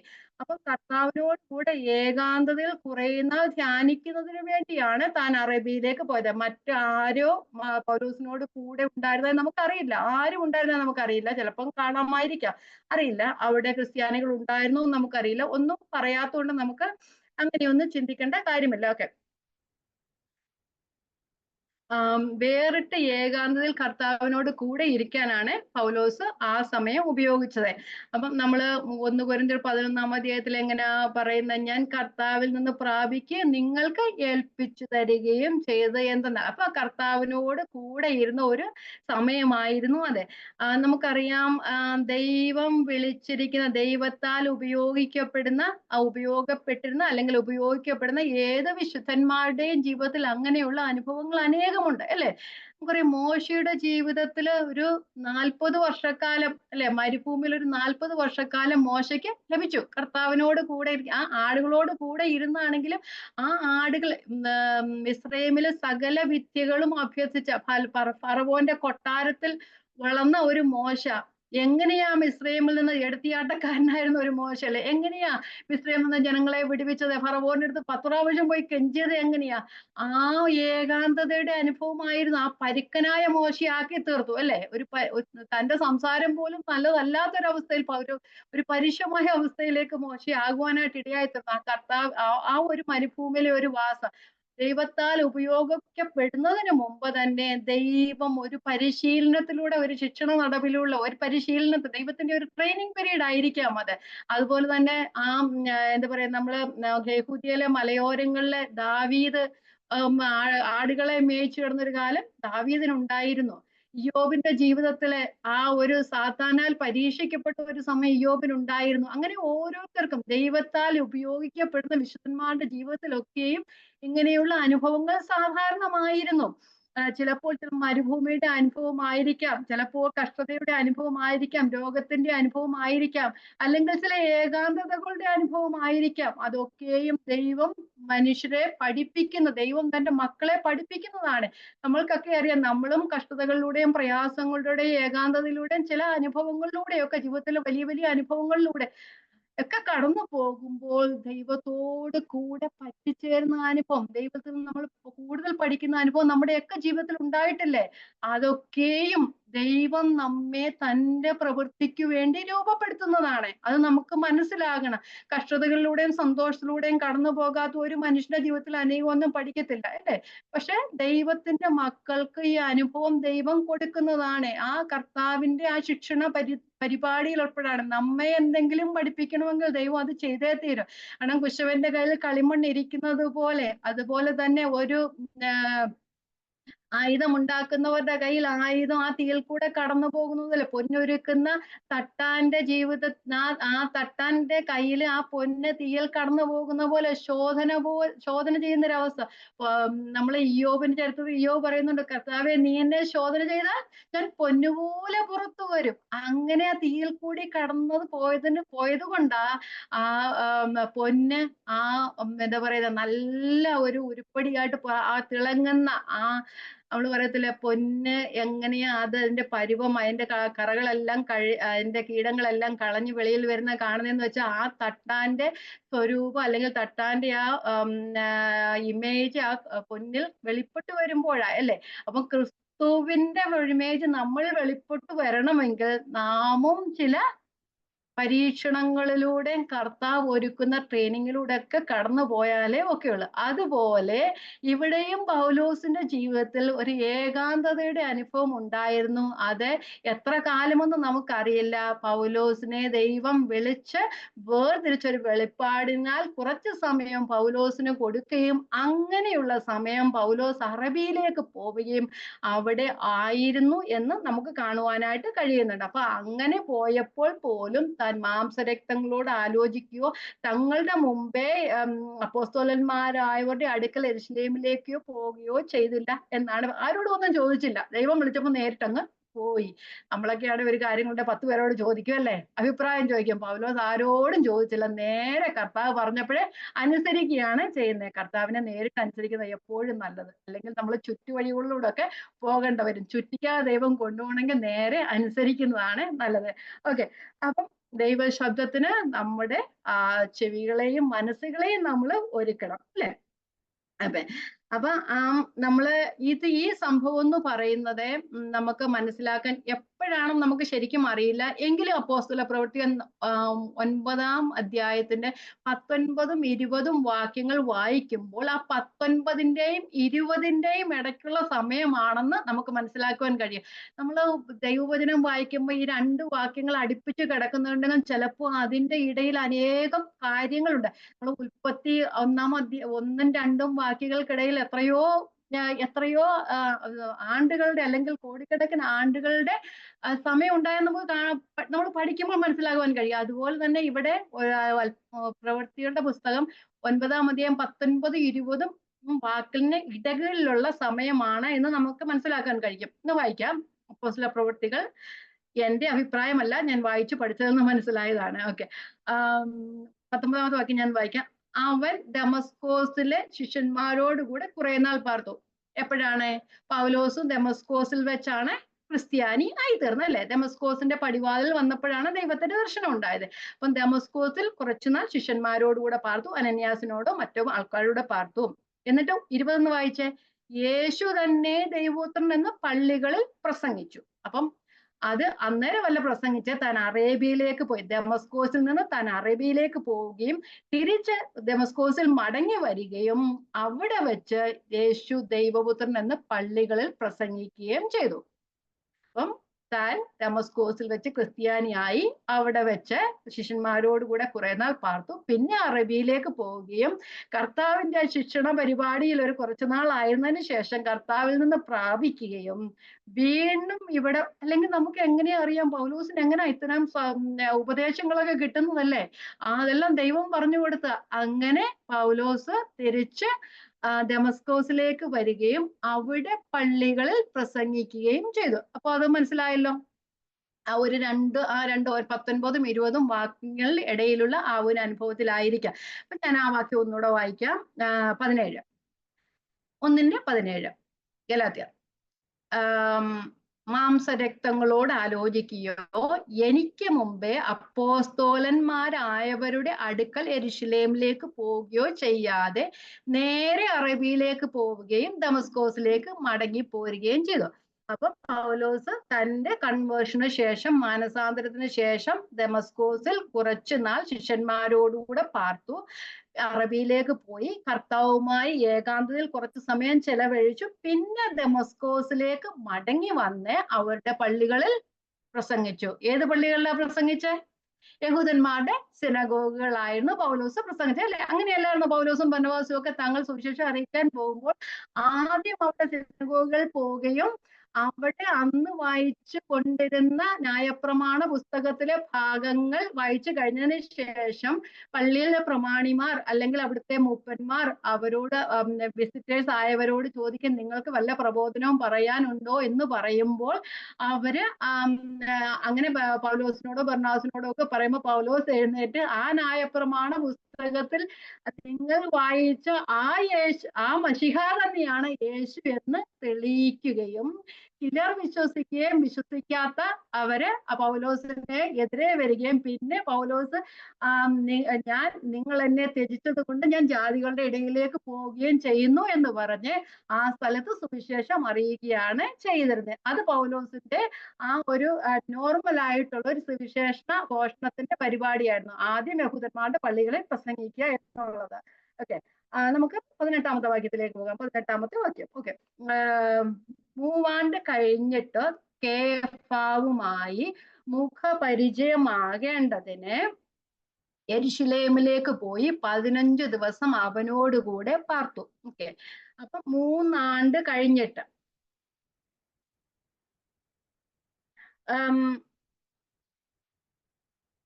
താൻ ഇതുവരെ യെരൂശലേമിലേക്ക് പോയില്ല. ഈ വാക്യത്തിൽ താൻ പറയുന്നത് ഞാൻ ക്രിസ്ത്യാനി ആയതിനു ശേഷം 3 ആണ്ട് കഴിഞ്ഞിട്ടാണ് ഞാൻ യെരൂശലേമിലേക്ക് പോയത്. അത് ഒരു പ്രൈവറ്റ് വിസിറ്റ് ആയിരുന്നു. പത്രോസുമായി മുഖപരിചയം ആകേണ്ടതിന് വേണ്ടി. അത് താൻ പറയുന്നതിന്റെ അർത്ഥം താൻ ഒന്നും മനുഷ്യരിൽ നിന്ന് പഠിച്ചിട്ടില്ല, പ്രാപിച്ചിട്ടുമില്ല. കർത്താവിന്റെ വെളിപ്പാടിനാലാണ് തനിക്ക് ഈ സുവിശേഷം, താൻ ജാതികളുടെ ഇടയിൽ അറിയിക്കുന്ന ഈ സുവിശേഷം തനിക്ക് ലഭിച്ചത് എന്ന് പൗലോസ് പറയുവാൻ വേണ്ടിയാണ് അതും പറഞ്ഞത്. എത്ര കാലം കഴിഞ്ഞതിന് ശേഷം? ആണ്ട് കഴിഞ്ഞതിന് ശേഷം ആ 3 വർഷത്തിനകത്തായിരിക്കാം പൗലോസ് അറബിയിൽ പോയത്. പലരും പറയുന്നത് ഏകാന്തതയിൽ പൗലോസിന് ഒരു 3 വർഷം ദൈവം കൊടുത്തു എന്നാണ് പറയുന്നത്. മറ്റു ശിഷ്യന്മാർ 3.5 വർഷക്കാലം കർത്താവിനോട് കൂടെയായിരുന്നു അവർക്ക് ശിഷ്യന്മാർ എന്ന പേര് ലഭിച്ചത്. അതുപോലെ തന്നെ പൗലോസിന് ദൈവം 3 വർഷം തന്നോട് കൂടെ ഇരിക്കാൻ വേണ്ടി ഒരു ഏകാന്തതയുടെ അനുഭവം കൊടുത്തു എന്ന് പലരും പ്രസംഗിക്കുന്ന ഞാൻ കേട്ടിട്ടുണ്ട്. അപ്പൊ നമുക്കും പറയാം പൗലോസിനും അങ്ങനെ ഒരു അനുഭവം ഉണ്ടായിരുന്നു. മൂന്നാണ്ട് എന്ന് പറയാം, വചനത്തിൽ പറഞ്ഞിട്ടില്ല, എങ്കിലും ഒരു ഊഹമനുസരിച്ച് നമുക്ക് അങ്ങനെ പറയാം. 3 കഴിഞ്ഞിട്ട്, അപ്പം ഈ വാക്യങ്ങളും താൻ പറഞ്ഞ ക്രിസ്ത്യാനി ആയ ശേഷം 3 വർഷം കഴിഞ്ഞിട്ടാണ് താൻ യെരുശലേമിലേക്ക് പോയത് എന്ന് പറയുന്നത്. അത് എന്തിനാ? കർത്താവിന്റെ ശിഷ്യന്മാരെ കാണുന്നതിന്, പ്രത്യേകിച്ച് കേഫാവിനെ കാണേണ്ടതിന് വേണ്ടി. കേഫാവ് എന്ന് പറഞ്ഞാൽ പത്രോസ്, കേഫ എന്ന് പറഞ്ഞ പാറക്കഷ്ണം എന്ന അർത്ഥമാണ് ആ പേരിന്റെ അർത്ഥം. അന്ന് പൗലോസ് യെരുശലേമിൽ പ്രസിദ്ധനായിരുന്നു. നമ്മള് താഴെയുള്ള വാക്യങ്ങൾ കാണുന്നുണ്ട്. പത്രോസും യാക്കോബും യോഹന്നാനും സഭയുടെ തൂണുകളായി അന്ന് തന്നെ എണ്ണപ്പെട്ടിരുന്നു എന്ന് നമുക്ക് കാണുവാനായിട്ട് കഴിയും. അപ്പം കേഫാവുമായി പരിചയമാകേണ്ടതിന് 15 ദിവസം പൗലോസിനോട് പാർത്തു എന്ന് നമുക്ക് കാണുവാനായിട്ട് കഴിയും. അത് നമ്മൾ കാണുന്നത് അപ്പോസ്തല പ്രവൃത്തികൾ 9:25 മുതലുള്ള വാക്യങ്ങളാണ്. ഞാനൊന്ന് വായിച്ചു പോകാം. വായിക്കാം. എന്നാൽ അവന്റെ ശിഷ്യന്മാർ രാത്രിയിൽ അവനെ, ദമസ്കോസിൽ നിന്നാണ് തോന്നുന്നു. ഓക്കെ. എന്നാൽ അവന്റെ ശിഷ്യന്മാർ രാത്രിയിൽ അവനെ ഒരു കൊട്ടയിലാക്കി മതിൽ വഴിയായി ഇറക്കി വിട്ടു. യഹൂദന്മാർ പൗലോസിനെതിരെ ബഹളം ഉണ്ടാക്കിയപ്പോൾ, ആലോചിച്ച് പൗലോസിന്റെ അനുഭവം, കൊട്ടയിലാക്കി തന്നെ ഇറക്കി വിട്ടു. അവൻ യെരുശലേമിലെത്തി ശിഷ്യന്മാരോട് ചേരുവാൻ ശ്രമിച്ചു. എന്നാൽ ഒരു ശിഷ്യൻ എന്ന് വിശ്വസിക്കാതെ എല്ലാവരും അവനെ പേടിച്ചു. എന്തുകൊണ്ടാ പേടിച്ചത്? താൻ ക്രിസ്ത്യാനികളെ ഉപദ്രവിച്ചവനായതുകൊണ്ട്. പൗലോസിന്റെ അനുഭവം നോക്കിയേ, ക്രിസ്ത്യാനി ആയിട്ടും പ്രശ്നം തീരുന്നില്ല. വീണ്ടും എവിടെ ചെന്നാലും പ്രശ്നങ്ങളുടെ കൂമ്പാരം തന്നെയാണ്, അല്ലെ? ബർന്നബാസും അവനെ കൂട്ടി അപ്പോസ്തലന്മാരുടെ അടുക്കൽ കൊണ്ടുചെന്നു. അവൻ വഴിയിൽ വെച്ച് കർത്താവിനെ കണ്ടതും കർത്താവ് അവനോട് സംസാരിച്ചതും ദമസ്കോസിൽ അവൻ യേശുവിന്റെ നാമത്തിൽ പ്രാഗൽഭ്യത്തോടെ പ്രസംഗിച്ചതും എല്ലാം അവരോട് വിവരിച്ചു പറഞ്ഞു. അത് നമുക്ക് അത്രയും മതി. ഓക്കെ. അപ്പൊ അവിടെ പത്രോസിനോട് കൂടെ പാർത്തതായിട്ട് നമുക്ക് കാണുവാനായിട്ട്. ഞാൻ ആ ബാക്കി ഒന്നുകൂടെ വായിക്കാം. 3 കഴിഞ്ഞിട്ട് കേഫാവുമായി പരിചയപ്പെടേണ്ടതിനു വേണ്ടി യെരുശലേമിലേക്ക് പോയി 15 ദിവസം അവനോടുകൂടെ പാർത്തു. ഒരു ഷോർട്ട് വിസിറ്റ് ആയിരുന്നു. 15 ദിവസം മാത്രം നീണ്ടു നിന്ന ഒരു അനുഭവമായിരുന്നു അത്. അത് പത്രോസിനോട് കൂടെയാണ് പാർത്തത് നമുക്ക് കാണാനായിട്ട് കഴിയും. 19. എന്നാൽ കർത്താവിന്റെ സഹോദരനായ യാക്കോബിനെ അല്ലാതെ അപ്പോസ്തലന്മാരിൽ വേറൊരുത്തനെയും കണ്ടില്ല. അപ്പം മറ്റ് അപ്പോസ്തലന്മാരെ ഒന്നും താൻ കണ്ടില്ല, യാക്കോബിനെ മാത്രമാണ് താൻ അവിടെ കണ്ടത് എന്ന് പറയുന്നത്. അപ്പോഴേക്കും യാക്കോബും പ്രസിദ്ധനായിരുന്നു. ഞാൻ പറഞ്ഞു യെരുശലേം. പിന്നെ നമ്മൾ 15-ാമത്തെ അധ്യായത്തിൽ കാണുന്നുണ്ട്, അപ്പോസ്തല പ്രവൃത്തി 15-ാമത്തെ അധ്യായത്തിൽ കാണുന്നുണ്ട്, യെരുശലേം കൗൺസിലിന്റെ അധ്യക്ഷനായി നമുക്ക് യാക്കോബിനെ കാണുവാനായിട്ട് കഴിയും. യാക്കോബ് ആരായിരുന്നു? കർത്താവായ യേശു ക്രിസ്തുവിന്റെ അർത്ഥ സഹോദരനായിരുന്നു യാക്കോബ്. യാക്കോബിന്റെ ലേഖനം എഴുതിയ യാക്കോബ്. ഓക്കെ. യാക്കോബിന്റെ സഹോദരൻ, മറ്റേ യോഹന്നാന്റെ സഹോദരനായി ഒരു യാക്കോബ് ഉണ്ടായിരുന്നു. ആ യാക്കോബ് എന്ത് പറ്റി? കൊല്ലപ്പെട്ടു, അല്ലേ? പത്രോസിന്റെ സമയത്ത് ആദ്യ സമയങ്ങളിൽ തന്നെ കൊല്ലപ്പെടുകയാണ് ചെയ്തത്. ഓക്കെ. ഇത് യേശുവിന്റെ സഹോദരനായി യാക്കോബായിരുന്നു. നമുക്ക് കാണുന്നുണ്ട് യോഹന്നാന്റെ സുവിശേഷം നാം പഠിച്ചപ്പോൾ നാം കണ്ടതായിരുന്നു. ഒരു റിവിഷനായിട്ട് പറയാം. 8-ാം അധ്യായത്തിൽ കാണുന്നുണ്ട്, കർത്താവായ യേശുവിനെ അവർ വിശ്വസിച്ചില്ലായിരുന്നില്ല, അല്ലെ? അപ്പം കർത്താവിനെ കളിയാക്കിയ ഒരു സമയമുണ്ടായിരുന്നു. അവരാരും ക്രിസ്തുവിൽ വിശ്വസിച്ചില്ലായിരുന്നു. പക്ഷെ 1 കൊരിന്ത്യർ 15-ാം അധ്യായം പഠിച്ചപ്പോൾ നാം കണ്ടതാണ്, യാക്കോബിന് യേശു കർത്താവ് ഉയർത്തതിനു ശേഷം യാക്കോബിന് ഒരു സ്പെഷ്യൽ ദർശനം ഉണ്ടായിരുന്നു എന്ന് നമ്മളവിടെ യാക്കോബിന്റെ പേരെടുത്ത് പറയുന്നുണ്ട്. ദർശനം ഉണ്ടായിരുന്നു പറയുന്നുണ്ട്. അന്നായിരിക്കാം താൻ ക്രിസ്തുവിനെ അറിഞ്ഞതോ ക്രിസ്തുവിലേക്ക് വന്നതോ. രക്ഷകനെന്ന് ക്രിസ്തുവിനെ അറിയാം, പക്ഷെ ക്രിസ്തു രക്ഷകനെന്ന് വിശ്വസിക്കാൻ കാരണമായത് അതിന് ശേഷമായിരിക്കാം. പിന്നെ ഗലാത്യ ലേഖനം 2:9 പറയുന്നുണ്ട്, തൂണുകളായി എണ്ണപ്പെട്ട പത്രോസും യാക്കോബും യോഹന്നാനും എന്ന് പറയുന്നുണ്ട്. അപ്പം പൗലോസ് പൗലോസ് പറയുന്നത് അല്ലെങ്കിൽ തെളിയിക്കുന്നത് കുറച്ച് സമയം മാത്രമേ താൻ യെരൂശലേമിലായിരുന്നുള്ളൂ. അത് ഹ്രസ്വകാല ചെറിയൊരു കാലയളവ് ആയിരുന്നതിനാൽ തനിക്ക് അവരിൽ നിന്ന് ഒന്നും പരിശീലനം കിട്ടിയിട്ടില്ല. താൻ കർത്താവിങ്കിൽ നിന്ന് പ്രാപിക്കുകയാണ് ചെയ്തത്. അപ്പൊ ആദ്യം മുതൽ താൻ പറഞ്ഞു വരുന്ന താൻ അറിയിച്ച സുവിശേഷം മാനുഷികമല്ല, തനിക്ക് ദൈവത്തിങ്കിൽ നിന്ന് കിട്ടിയത് ആണ്. ഓക്കെ, ഇനി 20-ാമത്തെ വാക്യം. ഇനി പെട്ടെന്ന് നമുക്ക് പോകാം. 20-ാമത്തെ വാക്യം. ഞാൻ നിങ്ങൾക്ക് എഴുതുന്നത് ഫോഷ്കല്ല എന്നതിന് ദൈവം സാക്ഷി. ഞാനിത് പറയുന്നത് ഫോഷ്കല്ല എന്ന് പറഞ്ഞു കഴിഞ്ഞാല് അന്നത്തെ കാലത്ത് പോലും പൗലോസിനെ എതിർക്കുന്നവർ അനേകർ ഉണ്ടായിരുന്നു. പോൾ പറയുന്നുണ്ട് തനിക്ക് ദൈവം തന്നെ സാക്ഷി. തന്റെ ശുശ്രൂഷയുടെ ആരംഭം മുതൽ തന്നെ എന്താ പറയുന്നത്, പൗലോസിന് ഒരു ഏകാന്തതയുടെ അനുഭവം ആയിരുന്നു. എനിവേ പൗലോസ് സ്ഥാപിച്ച സഭകളിൽ പോലും രണ്ടാമത് പൗലോസ് ചെല്ലുമ്പോൾ പൗലോസിന് നല്ല അനുഭവമായിരുന്നില്ല ഉണ്ടായിരുന്നു. എപ്പോഴും പൗലോസിനെ എതിർത്തുകൊണ്ടിരിക്കുന്ന അനുഭവമായിരുന്നു. നമുക്ക് കൊരിന്ത്യർ ലേഖനം പഠിക്കുമ്പോഴൊക്കെ കാണാം. പൗലോസ് സ്ഥാപിച്ച സഭയായിരുന്നിട്ടും പൗലോസിനെതിരെ എത്രത്തോളം വാഗ്വാദങ്ങളും പ്രശ്നങ്ങളും പക്ഷങ്ങളും ഒക്കെയാണ് ഉണ്ടായത്, അല്ലെ? അപ്പം അത് സത്യസുവിശേഷം പറയുമ്പോൾ എല്ലായിടത്തും എതിർപ്പുകൾ ഉണ്ടാകാറുണ്ട്. ദൈവത്തെ മാത്രം പ്രസാദിപ്പിക്കുന്ന സവിശേഷ ഘോഷണത്തിൽ ഏർപ്പെടുന്നവർക്ക് എതിരുകൾ ഉണ്ടാകുന്നത് സാധാരണമാണ്. അതെല്ലാവർക്കും അറിയാം. ദൈവത്തെ മാത്രം പ്രസാദിപ്പിക്കുന്ന ശുശ്രൂഷ ചെയ്യുമ്പോൾ അവിടെ എതിർപ്പുകൾ സാധാരണം ആണ്. ഓക്കെ, അതുകൊണ്ട് നമുക്ക് ആർക്കും വല്ല എതിർപ്പുകളൊന്നും വരുമ്പോൾ നമ്മൾ വിഷമിക്കേണ്ട കാര്യമില്ല. അതിന്റെ മുമ്പിൽ ഒരു അദൃശ്യ ലോകത്തിന്റെ ഒരു ഇടപെടലുണ്ട്. അതുകൊണ്ടാണ് അത് സത്യവചനം പ്രസംഗിക്കുവാനും പ്രചരിപ്പാനുമായിട്ട് ആഗ്രഹിക്കുന്നില്ല. നമ്മൾ ആരോടും സുവിശേഷം പറഞ്ഞില്ലെങ്കിലും ആരും ഒന്നും ചെയ്തില്ലെങ്കിലും ആരും നമ്മളെ ഒന്നും ചെയ്യത്തില്ല. വെറും ക്രിസ്ത്യാനിയായിട്ടിരുന്നാൽ മാത്രം മതി, സുഖമായിട്ട് പോകാം. പക്ഷെ എന്തെങ്കിലും ഒന്ന് പറഞ്ഞു പോയെങ്കിൽ അന്ന് അവിടെ പ്രശ്നങ്ങൾ ഉണ്ടാകും. അതുകൊണ്ട് പ്രശ്നങ്ങളിലേക്കല്ല നാം പോകണ്ടേ, നമ്മെ വിളിച്ച ദൈവത്തെ നോക്കുക, മുമ്പോട്ട് പോവുക, വിശ്വാസത്തിന്റെ നായകനും പൂർത്തി വരുന്ന കർത്താവിനെ നോക്കുക, വേറെ ആരെയും നോക്കണ്ട. ഓക്കെ, അപ്പൊ അവിടെ ഒന്നുകൂടെ പറയാം, ദൈവത്തെ മാത്രം പ്രസാദിപ്പിക്കുന്ന ശുശ്രൂഷയിൽ ഏർപ്പെടുന്നവർക്ക് എതിർപ്പുകൾ സ്വാഭാവികമാണ്. 21-ാമത്തെ വാക്യം. പിന്നെ ഞാൻ സുറിയ, കിലിക്കിയ ദിക്കുകളിലേക്ക് പോയി. സുറിയ എന്ന് പറയുന്ന അന്ത്യോക്യ സുറിയയിലായിരുന്നു. അതുപോലെ കിലിക്കിയ, തർസോസ്, കിലിക്കിൽ പൗലോസ് തർസോസിലെ കിലിക്കിയ എന്നുള്ള പൗലോസ് എന്നല്ലേ പറയുന്നത്. അപ്പം കിലിക്കിയ തർസോസിലായിരുന്നു.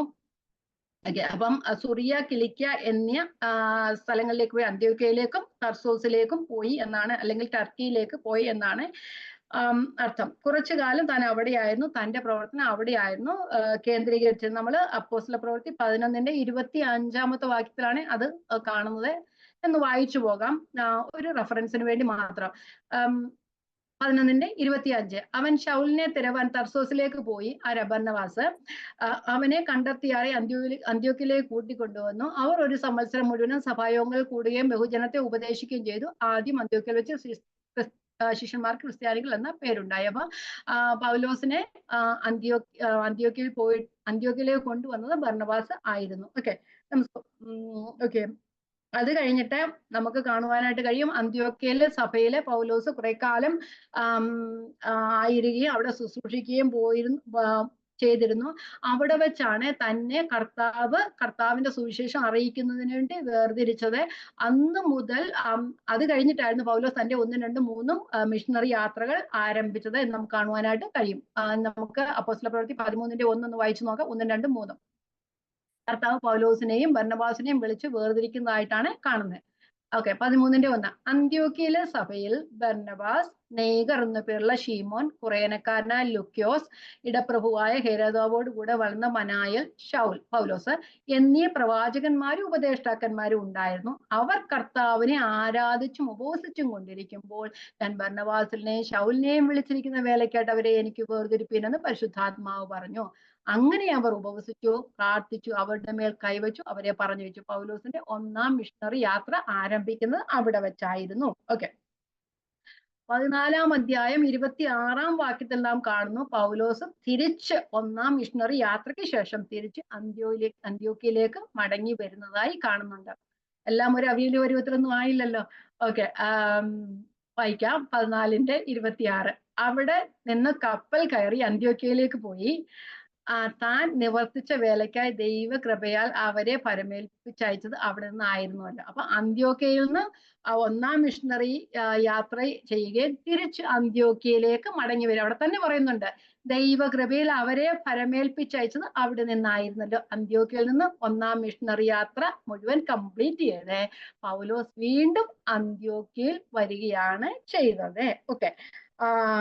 15-ാം അധ്യായത്തിൽ നാം കാണുന്നുണ്ട്, അപ്പോസ്തല പ്രവൃത്തി ഞാൻ പറയുന്ന കാണുന്നുണ്ട്, താൻ യെരുശലേം കൗൺസിലിലേക്ക് പോയി എന്നാല് യെരുശലേമിലേക്ക് പോയി എന്ന് പറയുന്ന അവിടെ ഒരു പ്രമാണികളൊക്കെ കൂടിയിരുന്ന, അപ്പോസ്തലന്മാരൊക്കെ കൂടിയിരുന്ന ഒരു സ്ഥലമായിരുന്നു. അപ്പം ഇവിടെ പ്രശ്നങ്ങൾ, അവരുടെ ഇടയിലുള്ള പ്രശ്നങ്ങള് അവരോട് അതിനുവേണ്ടി അവരിൽ നിന്ന് ഉപദേശം കിട്ടുന്നതിന് വേണ്ടിയായിരുന്നു പോയത്. അവരുടെ അന്ത്യോക്യയിലുള്ള വിശ്വാസികളുടെ ചില സംശയ നിവാരണത്തിന് വേണ്ടിയായിരുന്നു അവിടെ പോയത്. അത് ബർന്നബാസിനെയും കൂട്ടി പോയി. അത് നമ്മൾ 15-ന്റെ 1-ഉം 2-ഉം ആണ് കാണുന്നത്. വായിച്ചു പോകാം. സ്ഥിരമായി ബൈബിൾ വായിക്കുന്നവർക്കാണെങ്കിൽ ഓർമ്മ വരും, അല്ലാത്തവർക്ക് ഒത്തിരി കാലമായില്ലേ. വായിച്ചു വിടാം. 15-ന്റെ 1. യഹൂദിയിൽ നിന്ന് ചിലർ വന്നു, നിങ്ങൾ എന്തായിരുന്നു അവരുടെ സംശയ നിവാരണം എന്നുള്ളത് നമുക്ക് വായിക്കാം. യഹൂദിയിൽ നിന്ന് ചിലർ വന്നു, യഹൂദന്മാർ വന്നു. ചിലർ, നിങ്ങൾ മോശ കൽപ്പിച്ച ആചാരം അനുസരിച്ച് പരിച്ഛേദന ഏൽക്കാഞ്ഞ രക്ഷ പ്രാപിപ്പാൻ കഴിയുകയില്ല എന്ന് സഹോദരന്മാരെ ഉപദേശിച്ചു. പൗലോസ് ഇവിടെ പറയുകയാണ്, യേശുക്രിസ്തുവിലൂടെ വിശ്വാസങ്ങളല്ലാതെ രക്ഷയില്ല, അല്ലാതെ രക്ഷയ്ക്ക് വേറൊരു പ്രവൃത്തിയും വേണ്ടാന്ന് പറഞ്ഞപ്പോൾ ഈ യഹൂദന്മാരിൽ നിന്നാണ് ക്രിസ്ത്യാനികളായ ചില ജുഡായിസേഴ്സ് അല്ലെങ്കിൽ യഹൂദ മതവിശ്വാസികള് ജാതികളിൽ നിന്ന് രക്ഷിക്കപ്പെട്ടവരോട് പറയുന്നു, നിങ്ങൾക്ക് പരിച്ഛേദന ഏൽക്കാഞ്ഞാൽ രക്ഷ പ്രാപിപ്പാൻ കഴിയുകയില്ല. ക്രിസ്തുവിലെ വിശ്വാസത്തോടുകൂടെ പരിച്ഛേദനയും വേണമെന്ന് അവരെ പഠിപ്പിച്ചു. പരിച്ഛേദന തന്നെയല്ല, ന്യായപ്രമാണത്തിൽ ചില ആചാരങ്ങൾ കൂടി അനുഷ്ഠിക്കണമെന്ന് അവരോട് പറഞ്ഞു. എന്നിട്ട് 15-ന്റെ 2 നോക്കിയേ. പൗലോസിനും ബർന്നബാസിനും അവരോട് അല്പമില്ലാത്ത വാദവും തർക്കവും ഉണ്ടായിട്ട് പൗലോസും ബർന്നബാസും അവരിൽ മറ്റു ചിലരും ഈ തർക്കസംഗതിയെ പറ്റി യെരുശലേമിലെ അപ്പോസ്തലന്മാരുടെയും മൂപ്പന്മാരുടെയും അടുക്കൽ പോകണമെന്ന് നിശ്ചയിച്ചു. അങ്ങനെയാണ് പൗലോസും ബർന്നബാസും കുറച്ച് കൂടെ ആൾക്കാരും സാക്ഷിക്കായിരിക്കാം ഇവിടെ യെരുശലേമിലേക്ക് പോയി. അതിനെയാണ് നമ്മൾ യെരുശലേം കൗൺസിൽ എന്ന് പറയുന്നത്. ഓക്കെ, നമുക്ക് 22-ാമത്തെ വാക്യത്തിലേക്ക് പോകാം. ഈ അധ്യായത്തിന്റെ അവസാനത്തെ ഭാഗ്യങ്ങളിലേക്ക്. 22-ാമത്തെ വാക്യം. യഹൂദിയിലെ ക്രിസ്തു സഭകൾക്കോ ഞാൻ മുഖപരിചയം ഇല്ലാത്തവരായിരുന്നു. എന്താ യഹൂദിയിലെ ക്രിസ്തു സഭകൾക്ക് പൗലോസ് മുഖപരിചയം ഇല്ലാത്തവനായിരുന്നതിന് കാരണം?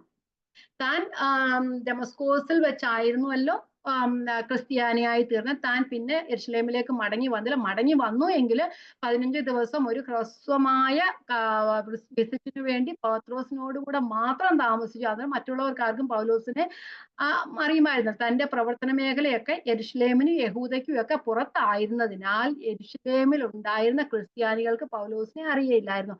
പൗലോസിനെ ആകെ അറിയാവുന്ന ഒരു കാര്യമുണ്ടായിരുന്നു, പൗലോസ് ക്രിസ്ത്യാനികളെ പീഡിപ്പിക്കുന്ന ഒരു ദൂഷകനായിരുന്നു എന്ന് മാത്രമേ അവർക്ക് അറിയാമായിരുന്നുള്ളൂ. അതുകൊണ്ടാണ് പറയുന്നത്, യഹൂദയിലെ ക്രിസ്തു സഭകൾക്കോ ഞാൻ മുഖപരിചയം ഇല്ലാത്തവൻ ആയിരുന്നു. അപ്പൊ പൗലോസ് ആകെ ഒരു പ്രാവശ്യം വന്നിട്ടുള്ളായിരുന്നു. രണ്ടാമത് ഇപ്പോൾ കേഫാവുമായി മുഖപരിചയമാകേണ്ടതിന് വന്നതല്ലേ. ഓക്കെ, എന്നിട്ട് അവരെന്നാ പൗലോസിനെ കുറിച്ച് പറഞ്ഞത്? 23-ാമത്തെ വാക്യം ഒന്ന് വായിച്ചേ. മുമ്പേ നമ്മെ ഉപദ്രവിച്ചവൻ താൻ മുമ്പേ മുടിച്ച വിശ്വാസം ഇപ്പോൾ പ്രസംഗിക്കുന്നു എന്ന് മാത്രം അവർ കേട്ട് എന്നെ ചൊല്ലി ദൈവത്തെ മോഹപ്പെടുത്തി. മുമ്പേ നമ്മെ ഉപദ്രവിച്ചത്, അവരെല്ലാം ഉപദ്രവിച്ചതാണ്. കാരണം ഇവരെ ഉപദ്രവിച്ചത് കൊണ്ട് ആ ഒരു വലിയ പൗലോസിന്റെ തന്റെ മതത്തെ കുറിച്ചുള്ള എരിവ് നിമിത്തം ക്രിസ്ത്യാനികളെ എങ്ങനെയെങ്കിലും പീഡിപ്പിച്ച് കുടിക്കണം, കൊല്ലണം എന്നുള്ള ആശയമായിരുന്നു. അപ്പൊ ഇവരെല്ലാം പൗലോസിനാൽ പീഡിക്കപ്പെട്ടവരാണ്. പൗലോസ് തിരിച്ച് യെരുശലേമിലേക്ക് വരുമ്പോഴേ അവർക്കൊക്കെ നല്ല പേടി കാണുമായിരിക്കും. നമുക്കും അറിയാമല്ലേ, ആരെങ്കിലും ഈ കുടികളും മദ്യപാനവും ഒക്കെ കഴിഞ്ഞ് അല്ലെങ്കിൽ ബഹളം വെച്ചുകൊണ്ട് നടന്ന ആളുകളെ തിരിച്ച് മാനസാന്തരപ്പെട്ട് വരുമ്പോഴൊരു പേടിയുണ്ട് അല്ലെ. നല്ല മക്കളാകുവാൻ ചിലവരൊക്കെ ആഗ്രഹിക്കാറുണ്ടല്ലോ. ദൈവത്തെ അറിഞ്ഞില്ലെങ്കിലും ചിലവർ നല്ലവരാവുന്നവരുണ്ടല്ലോ. പക്ഷെ എന്നാലും കുറച്ചു നാളത്തേക്ക് അവരോട് അടുക്കാൻ ഒരു പേടിയായിരിക്കും അല്ലേ. തിരിച്ചു വന്നോ ഇല്ലയോ എന്നൊന്നും അറിയാൻ പറ്റത്തില്ല. പിന്നെ കുറെ നാൾ അവരെ വാച്ച് ചെയ്യുന്നതിന് ശേഷം നമുക്കറിയാവുന്ന സാധാരണ കാര്യങ്ങളാ. വാച്ച് ചെയ്തതിനു ശേഷമായിരിക്കും അവരോട് അടുക്കുന്നത്. അതുപോലെ തന്നെ പൗലോസ് തിരിച്ചു വന്നതിന് ശേഷം പൗലോസിനെ കുറിച്ച് പറഞ്ഞ എന്താ? മുമ്പേ നമ്മെ ഉപദ്രവിച്ചവൻ താൻ മുമ്പേ മുടിച്ച വിശ്വാസം. എന്താ മുമ്പേ മുടിച്ച വിശ്വാസം? എന്താ? ക്രിസ്തുവുള്ള വിശ്വാസം. കാരണം ക്രിസ്ത്യാനികളെ പഠിപ്പിക്കുക. അപ്പം ആ മുമ്പേ മുടിച്ച വിശ്വാസത്തെ ഇപ്പോൾ പ്രസംഗിക്കുന്നു എന്ന് മാത്രം അവർ കേട്ട് എന്നെ ചൊല്ലി ദൈവത്തെ മഹത്വപ്പെടുത്തി. അപ്പം പൗലോസ് താൻ പീഡിപ്പിച്ച ആ വിശ്വാസത്തെ, ക്രിസ്തുവിന്റെ വിശ്വാസത്തെ ഇപ്പോൾ പ്രചരിപ്പിക്കുന്നു എന്ന് പറഞ്ഞ് ദൈവത്തെ മഹത്വപ്പെടുത്തി. സകലവും ദൈവത്തിന്റെ നാമത്തിന്. അതുകൊണ്ടല്ലേ വചനം പറഞ്ഞ സകലവും അവനിൽ നിന്നും അവനാലും അവങ്കിലേക്ക് വന്നു, അവൻ എന്നേക്കും മഹത്വം. ആമേൻ. അപ്പം സഭയെ പീഡിപ്പിച്ചുകൊണ്ടിരുന്നവൻ ഇപ്പോൾ താൻ മുടിച്ച വിശ്വാസത്തെ പ്രസംഗിച്ചുകൊണ്ട് നടക്കുന്നു എന്ന് അറിഞ്ഞിട്ട് യെഹൂദിയയിൽ യെരൂശലേമിൽ ഉണ്ടായിരുന്ന മറ്റു വിശ്വാസികൾ പൗലോസിനെ ഓർത്ത് ദൈവത്തെ മഹത്വപ്പെടുത്തുകയാണ് ചെയ്തത്. നമുക്കിനി രണ്ടാമത്തെ അധ്യായത്തിലേക്ക് പോകാം. രണ്ടാമത്തെ അധ്യായം.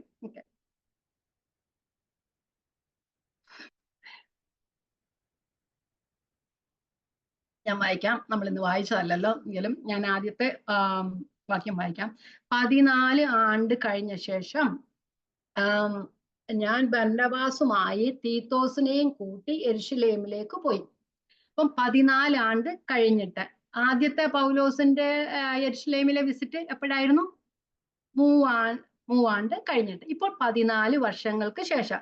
അപ്പൊ ഈ ഗലാത്യയിലെ 2-ാം അധ്യായത്തില് 10 വരെയുള്ള വാക്യങ്ങൾ പറയുന്ന പൗലോസ് 14 ആണ്ട് കഴിഞ്ഞിട്ട് യെരൂശലേമിലേക്ക് വീണ്ടും പോയി എന്ന അവരുടെ വിസിറ്റിനെ കുറിച്ചാണ് പറയുന്നത്. 18-ഉം 19-ഉം ഒന്നാം അധ്യായം 18-ഉം 19-ഉം വാക്യം കണ്ട് 3 ആണ്ട് കഴിഞ്ഞേച്ച് പോയി. തന്റെ മാനസാന്തരത്തിന് 3 ആണ്ടുകൾക്ക് ശേഷം പൗലോസ് താൻ യെരൂശലേമിലേക്ക് പോയി. അതൊരു ഷോർട്ട് ട്രിപ്പ് ആയിരുന്നു. രണ്ടാമത്തെ തന്റെ യാത്ര എന്ന് പറഞ്ഞ അല്ലെ വിസിറ്റ് എന്ന് പറയുന്നത് 14 വർഷങ്ങൾക്ക് ശേഷമായിരുന്നു. അതിന്റെ അർത്ഥം താൻ പറയുന്നത്, താൻ അത്രയും നാളുകൾ താൻ അവരോടുകൂടെ ഒന്നും ഇടപെട്ടില്ല, തനിക്ക് ലഭിച്ച സുവിശേഷം മാനുഷികമല്ല എന്ന് വരുത്തുന്നതിന് മാത്രം പ്രമാണികളിൽ നിന്ന് താൻ ഒന്നും പ്രാപിച്ചിട്ടില്ല എന്ന് പറയുന്നുണ്ട്. അപ്പം താൻ 1-ാം അധ്യായത്തിൽ പറഞ്ഞ കാര്യങ്ങൾ തന്നെ 2-ാം അധ്യായത്തിൽ, കാരണം അന്നത്തെ കാലത്ത് വചനം എഴുതിയിരുന്ന സമയത്ത് എന്താ പറയുന്നത്, അധ്യായങ്ങളായിട്ടൊന്നും വാക്യങ്ങളായിട്ടൊന്നും തിരിച്ചില്ലല്ലോ. അപ്പം തുടർച്ചയായിട്ട് തന്നെയാണ് പറയുന്നത്. അപ്പം താൻ പ്രസംഗിച്ച സുവിശേഷം മാനുഷികമല്ല, തനിക്ക് ദൈവത്തിൽ നിന്ന് കിട്ടിയതാണ് എന്ന് പറഞ്ഞു. അപ്പൊ ഇവിടെ എന്താ അത് പറയുന്നത്? മറ്റു അപ്പോസ്തലനുമായി കാണുവാനായിട്ട് അവിടെ പോയി. അപ്പൊ താൻ അറിയിക്കുന്ന സുവിശേഷം അവരോട് അറിയിച്ചു എന്ന് പറഞ്ഞാല്, താൻ അറിയിക്കുന്ന ജാതികളുടെ ഇടയിൽ പ്രസംഗിക്കുന്ന സുവിശേഷം അവർ യെരൂശലേമിൽ പ്രസംഗിക്കുന്ന സുവിശേഷം ഒന്ന് ആണ് എന്ന് അറിയിക്കുന്നതിന് വേണ്ടിയാണ്, അല്ലെ? അപ്പം അങ്ങനെ താൻ പറയുന്നതും മറ്റുള്ളവർ പ്രസംഗിക്കുന്നു. മറ്റുള്ളവർക്ക് അറിയത്തില്ലല്ലോ പൗലോസ് എന്തോ അവിടെ സുവിശേഷിക്കുന്നതെന്ന്. അപ്പൊ താൻ പറയുന്നു, താൻ അവിടെ പറയുന്ന സുവിശേഷം ഇവര് പറയുന്ന സുവിശേഷം ഒന്ന് ആണ് എന്ന് പറയുന്നതിന് വേണ്ടി ആണ് അവൻ അവിടെ ചെന്നത്. തന്നോടുകൂടെ ആരൊക്കെ ഉണ്ടായിരുന്നു? ബർന്നബാസും തീത്തോസും ഉണ്ടായിരുന്നു. നമുക്ക് ഇച്ചിരി ഡീറ്റെയിൽ ആയിട്ട് പഠിക്കാം. എനിവേ മുമ്പോട്ട് പോകാം. തന്നോടുകൂടെ ബർന്നബാസും തീത്തോസും ഉണ്ടായിരുന്നു. എന്തുകൊണ്ടാണ് താൻ യെരൂശലേമിലേക്ക് പോയി പ്രമാണികളെ കണ്ടത് എന്ന്? പ്രമാണികൾ എന്ന് പറഞ്ഞാൽ ക്രിസ്തുവിന്റെ ശിഷ്യന്മാർ, അപ്പോസ്തലന്മാർ ആയിരുന്നവരെയാണ് എന്ന് പ്രമാണികൾ എന്ന് പറഞ്ഞിരുന്നത്. അപ്പൊ അന്ന് അവര് പൗലോസ് യെരൂശലേമിലേക്ക് പോകാൻ കാരണം, സഭ എവിടെയാ സ്ഥാപിച്ചത്? യെരൂശലേമിലാ സ്ഥാപിച്ചത്, അല്ലെ? അതുകൊണ്ട് യെരൂശലേമിൽ സഭ സ്ഥാപിച്ചത് കൊണ്ടും മറ്റ് അപ്പോസ്തലന്മാർ എല്ലാവരും യെരൂശലേമിലായിരുന്നു അവരുടെ പ്രവർത്തന മേഖല. അവിടെ ആയിരുന്നത് കൊണ്ടും എന്താ പറയുന്നത്, യെരൂശലേം സഭയാണ് മാതൃസഭ എന്ന് പറയുന്നത്. ഏത് സഭയും തുടങ്ങുന്ന സ്ഥലത്ത് എവിടെയെങ്കിലും ഒരു സ്ഥലത്തു നിന്നല്ലേ അത് ആരംഭിക്കുന്നത്. അതുപോലെ യെരൂശലേമിലായിരുന്നു സഭ ഉണ്ടായത്. പക്ഷെ ക്രിസ്ത്യാനികൾക്ക് അന്ത്യോക്യയിൽ വെച്ചാണ് ആ പേരുണ്ടായത്. എങ്കിലും യെരൂശലേമിലായിരുന്നു സഭ സ്ഥാപിതമായത്. അപ്പോസ്തലപ്രവൃത്തി 2-ാം അധ്യായത്തിൽ നമ്മൾ കാണുന്നുണ്ട്. പെന്തക്കോസ്ത് നാളിൽ അവരെല്ലാവരും ഒരുമിച്ച് കൂടിയപ്പോൾ അവിടെയായിരുന്നു സഭ സ്ഥാപിതമായത്. അപ്പൊ അപ്പോസ്തലന്മാരെല്ലാവരും മിക്കപേരും യെരൂശലേമിൽ തന്നെയായിരുന്നു. അതുപോലെ തന്നെ എല്ലാവരും അവരുടെ പ്രവർത്തന മേഖലയും യെരൂശലേമിൽ തന്നെ ആയിരുന്നുകൊണ്ട് അതിനെ എല്ലാവരും വിശ്വസിച്ചിരുന്ന യെരൂശലേമിലെ സഭയാണ് മാതൃസഭ എന്ന് വിശ്വസിച്ചിരുന്നു. പൗലോസ് എന്തായാലും മറ്റുള്ള അപ്പോസ്തലന്മാരുടെ കൂട്ടത്തിലുള്ളവനായിരുന്നില്ലല്ലോ, അല്ലേ? അപ്പൊ അതുകൊണ്ട് മറ്റുള്ളവരിൽ നിന്നും മറ്റ് അപ്പോസ്തലന്മാരെ പോലെ പൗലോസിനെ ഒരു അപ്പോസ്തലനായി ആരും കണക്കാക്കിയിരുന്നില്ല. താൻ സഭകൾ സ്ഥാപിച്ച ഈ നമ്മള് കൊരിന്ത്യലേഖനത്തിൽ കാണുന്നുണ്ട്. പൗലോസിനെ ഒരു അപ്പോസ്തലനെന്ന് അംഗീകരിക്കാൻ പൗലോസ് കർത്താവിൽ നിന്ന് സംസാരിക്കുമെന്ന് തുമ്പന്വേഷിക്കുന്നവരല്ലേ. അങ്ങനെയൊക്കെ ഉള്ള ഒരു അനുഭവം, ചോദ്യം ചെയ്ത അനുഭവം, അപ്പോസ്തലഷിപ്പിനെ കുറിച്ച് ചോദ്യം ചെയ്ത ഒരു അനുഭവം ഉണ്ടായിരുന്നു അല്ലെ. ഞാൻ അപ്പോസ്തലനല്ലയോ എന്നൊക്കെ നമ്മൾ 1 കൊരിന്ത്യർ 4-ാം അധ്യായത്തിൽ പറയുന്നു. കർത്താവിന്റെ ശിഷ്യനല്ലയോ നിങ്ങളല്ലേ, എന്റെ ക്രിസ്തുവിൽ എന്റെ പ്രവൃത്തികളുടെ മുദ്ര നിങ്ങളല്ലേ എന്നൊക്കെ പൗലോസ്, അപ്പോസ്തലത്തിന്റെ മുദ്ര നിങ്ങളല്ലേ എന്നൊക്കെ പൗലോസ് ചോദിക്കുന്നുണ്ട്. കാരണം പൗലോസിനെ അപ്പോസ്തലഷിപ്പിനെ പറ്റി ചോദ്യം ചെയ്ത അനേകം അനുഭവങ്ങൾ പൗലോസിന്റെ ജീവിതത്തിൽ ഉണ്ടായിരുന്നു. എപ്പോഴും പൗലോസിന് എതിർപ്പുകളാണ് ഉണ്ടായിരുന്നത്. അപ്പം താന് ആ മാതൃസഭയിലേക്ക് പോയി എന്നാണ് ഇതിന്റെ അർത്ഥം. രണ്ടാമത്തെ അതെ 2:1 വായിക്കാം. 2:1 ബർന്നബാസും തീത്തോസുമായി ഞാൻ വീണ്ടും യെരൂശലേമിലേക്ക് പോയി. അപ്പം ബർന്നബാസിനെ നാം കാണുന്നത്, ബർന്നബാസ് ആരാണ്? ബർന്നബാസിനെ നാം കാണുന്ന ഏത് അപ്പോസ്തല പ്രവൃത്തികൾ 4-ാം അധ്യായത്തിലാണല്ലോ നമ്മൾ ആദ്യമായിട്ട് കാണുന്നത്. ബർന്നബാസ് എന്ന പേരിന്റെ അർത്ഥം പ്രബോധന പുത്രൻ എന്നാണ്. ബർന്നബാസ് ആയിരുന്നു അന്ത്യോക്യയിലേക്ക് പൗലോസിനെ കൂട്ടിക്കൊണ്ടുവന്നത് നമ്മൾ വായിച്ചു. അതൊന്നുകൂടെ വായിക്കാം. അപ്പോസ്തല പ്രവൃത്തി 4-ാം അധ്യായം 36-37 വാക്യങ്ങൾ വായിക്കാം. അപ്പോസ്തല പ്രവൃത്തി 4:36-37 വാക്യങ്ങൾ. പ്രബോധന പുത്രൻ എന്ന അർത്ഥമുള്ള ബർന്നബാസ് എന്ന് അപ്പോസ്തലന്മാർ മറുപേർ വിളിച്ച കുപ്രോസ് ദ്വീപുകാരനായ യോസഫ് എന്നൊരു ലേവ്യൻ തനിക്കുണ്ടായിരുന്ന നിലം വിറ്റ് പണം കൊണ്ടുവന്ന് അപ്പോസ്തലന്മാരുടെ കാൽക്കൽ വെച്ചു. പ്രബോധന പുത്രൻ. ഓക്കെ. അന്ന് ബർന്നബാസ് യെരൂശലേമിൽ പ്രസിദ്ധനായിരുന്നു. അതുകൊണ്ടാണ് ബർന്നബാസുമായി പൗലോസിന് യെരൂശലേമിലെ അവരെ കുറിച്ച് നല്ലോണം അറിയത്തില്ലായിരുന്നായിരിക്കാം. അതുകൊണ്ടായിരിക്കും ബർന്നബാസുമായി അവിടെ പോകുവാനായിട്ട് കാരണം. അന്ന് തന്നെ ബർന്നബാസ് അവിടെ പ്രസിദ്ധനായിരുന്നു. അവിടെ നിന്നാണ് യെരൂശലേമിൽ നിന്നാണ് ബർന്നബാസിനെ അന്ത്യോക്യയിലേക്ക് അയക്കുന്നത്. അവിടെ അത് നമ്മൾ അപ്പോസ്തല പ്രവൃത്തി 11:22-23 വാക്യങ്ങളിലാണ് കാണുന്നത്. നമ്മൾ വായിച്ചു പോകാം. അപ്പോസ്തല പ്രവൃത്തി 11:22-23 വാക്യങ്ങൾ.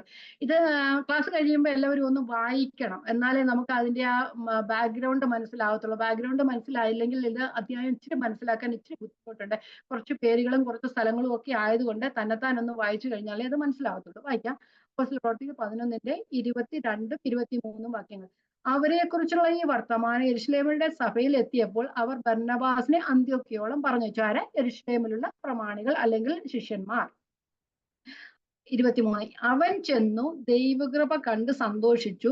എല്ലാവരും ഹൃദയനിർണയത്തോടെ കർത്താവിനോട് ചേർന്ന് നിൽപ്പാൻ തക്കവണ്ണം പ്രബോധിപ്പിച്ചു. അന്ത്യോക്യയിലുള്ള വിശ്വാസികൾ. അവൻ നല്ല മനുഷ്യനും പരിശുദ്ധാത്മാവിലും വിശ്വാസത്താലും നിറഞ്ഞവനുമായിരുന്നു. വളരെ പുരുഷന്മാരും കർത്താവിനോട് ചേർന്നു. അവൻ ശൗലിനെ തെരവാൻ തർസോസിലേക്ക് പോയി. അവനെ കണ്ടെത്തിയാറെ അന്ത്യോക്യയിലേക്ക് കൂട്ടിക്കൊണ്ടുവന്നു. അപ്പം പൗലോസ് അന്ന് തർസോസിലായിരുന്നു. അവനെ കണ്ടെത്തിയാറെ അന്ത്യോക്യയിലേക്ക് കൂട്ടിക്കൊണ്ടുവന്നു. അപ്പൊ അന്ത്യോക്യയിൽ നിന്ന് ബർന്നബാസ് ആണ് തർസോസിലേക്ക് പോയി അന്ത്യോക്യയിലേക്ക് പൗലോസിനെ കൂട്ടിക്കൊണ്ട് വന്നത്. അപ്പം പൗലോസിന്റെ കൂടെ ബർന്നബാസ് പോയി. ഇനി തീത്തോസ് ആരാ? തീത്തോസ് നമുക്കറിയാം പൗലോസിനോട് കൂടെ സുവിശേഷ ഘോഷണത്തിൽ പങ്കെടുത്തതായിരുന്നു. തീത്തോസ് എന്ന് പറയുന്ന പൗലോസിന്റെ സുവിശേഷ ഘോഷണത്താൽ ക്രിസ്ത്യാനി ആയി തീർന്ന ആളായിരുന്നു തീത്തോസ്. വിജാതീയരിൽ നിന്നുള്ള ഒരു ആളായിരുന്നു തീത്തോസ്. യവനനായിരുന്നു എന്ന് നമുക്ക് കാണുവാനായിട്ട് കഴിയുന്നുണ്ട്. പൗലോസിന് വളരെ പ്രധാനപ്പെട്ട പ്രിയപ്പെട്ട ഒരു ആളായിരുന്നു തീത്തോസ്. തീത്തോസിന് ലേഖനം എഴുതുമ്പോൾ നാം കാണുന്ന എന്താ? നിജപുത്രനായ തീത്തോസ് എന്ന് പറയുന്നുണ്ട്. തീമത്യോസിനെ പോലെ, തീമത്യോസിനെ അതുപോലെ തന്നെ പറയുന്ന എന്റെ മകനായ എന്നല്ലേ, പ്രിയ മകനായ എന്ന് പറയുന്ന പോലെ തന്നെ തീത്തോസിനെ കുറിച്ച് പറയുന്ന നിജപുത്രനായ തീത്തോസ് എന്ന് പറയുന്നുണ്ട്. നമുക്കറിയാം 1 കൊരിന്ത്യർ ലേഖനത്തിൽ 2-ാം അധ്യായത്തിലെ പൗലോസ് തീത്തോസിനെ എത്രത്തോളം സ്നേഹിച്ചിരുന്നു എന്ന് നമുക്ക് കാണുവാനായിട്ട് കഴിയും. പറ്റി ഓർക്കുന്നുണ്ട്. പൗലോസ് മക്കതോനിയയിൽ നിന്ന് തീത്തോസ് ത്രോവാസിലേക്ക് പോവുകയും വീണ്ടും മക്കതോനിയയിൽ നിന്ന് കൊരിന്തിലേക്ക് തീത്തോസിനെ അയച്ച ശേഷം പൗലോസ് തീത്തോസിനെ കാണാനായിട്ട് ത്രോവാസിലേക്ക് പോയി അല്ലെ, മക്കതോനിയയിൽ നിന്ന്. അവിടെ ത്രോവാസിൽ ചെന്നപ്പോൾ നേരത്തെ പറഞ്ഞതനുസരിച്ച് താൻ ത്രോവാസിൽ ചെല്ലുമെന്നായിരുന്നു, തീത്തോസുമായി മീറ്റ് ചെയ്യുമെന്നായിരുന്നു പറഞ്ഞിരുന്നത് അല്ലെ. അപ്പൊ ആ ത്രോവാസിൽ ചെന്നപ്പോൾ പൗലോസ് മക്കതോനിയയിൽ നിന്ന് ത്രോവാസിൽ ചെന്നപ്പോൾ തീത്തോസിനെ അവിടെ കണ്ടില്ല അല്ലെ.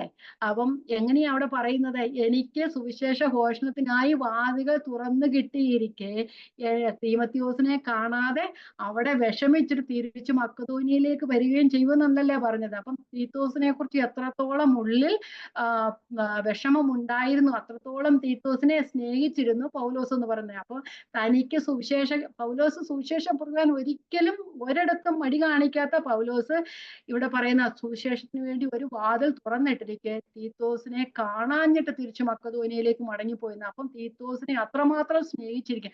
തീത്തോസും എന്താ പറയുന്നത്, എന്താ അവരെ കുറിച്ച് വിഷമിക്കും? കാരണം തീത്തോസും തിമത്തിയോസും എന്നൊക്കെ പറഞ്ഞ് യൗവനക്കാരായിരുന്നു. ചിലപ്പം 10, 16, 18 വയസ്സൊക്കെ കാണുമായിരുന്നായിരിക്കുമല്ലോ. അവര് സുവിശേഷ ഘോഷത്തിന് വേണ്ടി ഇറങ്ങിപ്പെടുമ്പോൾ അവര് വീട്ടിൽ നിന്നൊക്കെ തന്നെത്താൻ ഇറങ്ങി പുറപ്പെട്ട.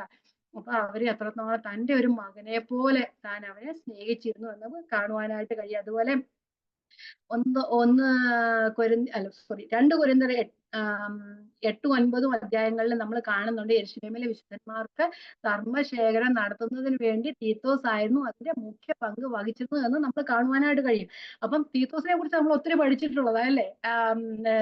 1 കൊരിന്ത്യർ ലേഖനത്തിലും അതുപോലെ തന്നെ 16-ാം അധ്യായത്തിലും 2 കൊരിന്ത്യർ ലേഖനങ്ങളിൽ 8, 9 അധ്യായങ്ങളിൽ നാം തീത്തോസിനെ കുറിച്ച് പഠിച്ച് ആയിരുന്നു. അപ്പൊ ഇനി നമുക്ക് നമുക്ക് സമയമുണ്ട്. രണ്ടാമത്തെ വാക്യം കൂടെ നമുക്ക് മുമ്പോട്ട് പോകാം. രണ്ടാമത്തെ വാക്യം, ഞാൻ ഒരു വെളിപ്പാട് അനുസരിച്ച് അത്രേ പോയത്, ഞാൻ ഓടിയതോ വെറുതെ എന്ന് വരാതിരിപ്പാൻ ഞാൻ ജാതികളുടെ ഇടയിൽ പ്രസംഗിക്കുന്ന സുവിശേഷം അവരോട് വിശേഷ പ്രമാണികളോട് വിവരിച്ചു. അപ്പം പൗലോസ് 14 ആണ്ട് കഴിഞ്ഞ ശേഷം ബർന്നബാസുമായി തീത്തോസിനെയും കൂട്ടി വീണ്ടും യെരുശലേമിലേക്ക് പോയി. അത് എന്തിനു വേണ്ടിയാ എങ്ങനെയാണ് പോയത്? അവര് വിളിച്ചിട്ടല്ല പോയത്, ഞാൻ ഒരു വെളിപ്പാട് അനുസരിച്ച് അത്രേ പോയത് എന്ന് പറഞ്ഞാൽ കർത്താവ് പൗലോസിനെ പറഞ്ഞയച്ചതാണ് എന്ന് അർത്ഥം. താൻ വെറുതെ പോയതല്ല, താൻ പൗലോസിനെ പറഞ്ഞയച്ചതാണ് എന്ന് പറയാം. അപ്പൊ നമുക്ക് അവിടെ താഴത്തെ വാക്യങ്ങൾ വായിക്കുമ്പോൾ കാണാം അവിടെ പ്രശ്നങ്ങൾ ഉണ്ടായിരുന്നതായും നമുക്ക് അവിടെ കാണുവാനായും. കാരണം നുഴഞ്ഞു കയറിയുന്ന കള്ള സഹോദരന്മാർ ആ കാലത്ത് തന്നെ അവിടെ പ്രശ്നങ്ങൾ ഉണ്ടാക്കി എന്ന് നമുക്ക് കാണുവാനായിട്ട് കഴിയും. അപ്പൊ ഞാനൊരു വെളിപ്പാട് അനുസരിച്ച്, ഞാൻ ഒത്തിരി സ്പീഡിലാ പോകുന്നതെന്ന് എനിക്കറിയാം, ഒരു വെളിപ്പാട് അനുസരിച്ച് അത്രേ പോയത്. എന്നാലും പല പ്രാവശ്യം പറയുന്നില്ലേ, അതുകൊണ്ട് നിങ്ങൾക്ക് മനസ്സിലാകുമെന്ന് വിശ്വസിക്കുന്നു. അപ്പം ഞാൻ വെളിപ്പാട് അനുസരിച്ച് അത്രേ പോയത്. അപ്പം ദൈവത്തിന്റെ അരുളപ്പാടിനാലാണ്, കർത്താവ് പറഞ്ഞിട്ടാണ് പോയത്. ഇനി അവിടെ പറയുന്നു, ഞാൻ ഓടിയതോ വെറുതെ എന്ന് വരാതിരിപ്പാൻ. അപ്പം താൻ എന്ന് വരാതിരിപ്പാൻ, താൻ ഈ ഓടിയതോ എന്ന് പറഞ്ഞാൽ താൻ സുവിശേഷം അറിയിക്കുന്നതോ ഇതുവരെ അറിയിച്ചതോ വെറുതെ എന്ന് വരാതിരിപ്പാൻ എന്ന് വെച്ച് കഴിഞ്ഞാൽ തൻ്റെ ഭയം കൊണ്ടല്ല താൻ ഇങ്ങനെ പറയുന്നത്. താൻ പ്രമാണികളോട് എന്തുവാ താൻ അറിയിച്ചത്? താൻ അറിയിക്കുന്ന സുവിശേഷം, ജാതികളുടെ ഇടയിൽ താൻ അറിയിക്കുന്ന സുവിശേഷം അവരോട് പറയുന്നു. കാരണം എന്ന് പറഞ്ഞാൽ പൗലോസിനെ അവർക്ക് നല്ലോണം അറിയില്ല. പൗലോസ് എന്തുവാ പ്രസംഗിക്കുന്നതെന്ന് അവർക്ക് അറിയില്ല. പൗലോസിന് യെരുശലേമിൽ നിന്ന് പോയവരെല്ലാം പൗലോസിനോട് എപ്പോഴും എതിരായിരുന്നു. യഹൂദന്മാരെല്ലാം പൗലോസിന് എതിരായിരുന്നു. അപ്പൊ പൗലോസിനെ കുറിച്ച് എതിർപ്പല്ലാതെ നല്ലതൊന്നും ആരും അതും കേട്ടിട്ടില്ല. അപ്പൊ ആ പ്രമാണികളും പൗലോസിനെ നേരത്തെ അധികം കണ്ടിട്ടില്ല. പത്രോസുമായി ഒരു ചെറിയൊരു ഷോർട്ട് വിസിറ്റിന് മാത്രമേ പോയുള്ളൂ. അതുകൊണ്ട് താൻ അറിയിക്കുന്ന സുവിശേഷം, ആ ക്രിസ്തുവിന്റെ സുവിശേഷം എന്താണെന്ന് അവരെ പറഞ്ഞു മനസ്സിലാക്കുവാൻ വേണ്ടിയായിരുന്നു പോയത്. അപ്പം താൻ പറയുന്നതും അവർ പറയുന്നതും ഒരേ സുവിശേഷം തന്നെയാണ് എന്ന് അവർക്ക് മനസ്സിലാകുകയും പൗലോസിനെയും കൂടെയുള്ളവരെയും അംഗീകരിക്കുന്നതായിട്ട് നമുക്ക് നമ്മൾ കാണുന്നുണ്ട്. തൂണുകളായി എണ്ണപ്പെട്ടിരുന്ന യാക്കോബും യോഹന്നാനും പത്രോസും എനിക്കും ബർന്നബാസിനും കൂട്ടായ്മയുടെ വലങ്കൈ തന്നു എന്ന് പറയുമ്പോൾ പൗലോസും ബർന്നബാസും ഒക്കെ അറിയിച്ചിരുന്ന സുവിശേഷവും മറ്റുള്ളവർ യഹൂദന്മാരുടെ ഇടയിൽ അല്ലെ യെരുശലേമിൽ പ്രസംഗിക്കുന്ന സുവിശേഷവും ഒന്ന് തന്നെയാണ് എന്ന് മനസ്സിലാക്കിയിട്ട് പൗലോസിനെയും ബർന്നബാസിനെയും അവര് ചേർത്തുകൊണ്ടു എന്നാണ് അതിന്റെ അർത്ഥം. കാരണം രണ്ടുപേരും രണ്ടു സ്ഥലത്ത് സംസാരിക്കുമ്പോൾ അവർക്കാർക്കും ഒന്നും അറിയില്ല അല്ലെ. നമ്മള് കർത്താവിന്റെ സമയത്ത് തന്നെ ചിലവര് ചില ശിഷ്യന്മാര് മറ്റു സ്ഥലങ്ങളിലേക്കൊക്കെ പോയപ്പോൾ ക്രിസ്തുവിന്റെ നാമത്തിൽ അവരെ ക്രിസ്തുവിന്റെ നാമത്തിൽ ഭൂതങ്ങളെ പുറത്താക്കുന്നൊക്കെ പറഞ്ഞ് കർത്താവിനോട് വന്ന് പറയും. കർത്താവ് പറയും, അത് എന്റെ നാമത്തിലല്ലേ പറയുന്നത്, നമുക്ക് പ്രതികൂലമല്ലാത്തവർ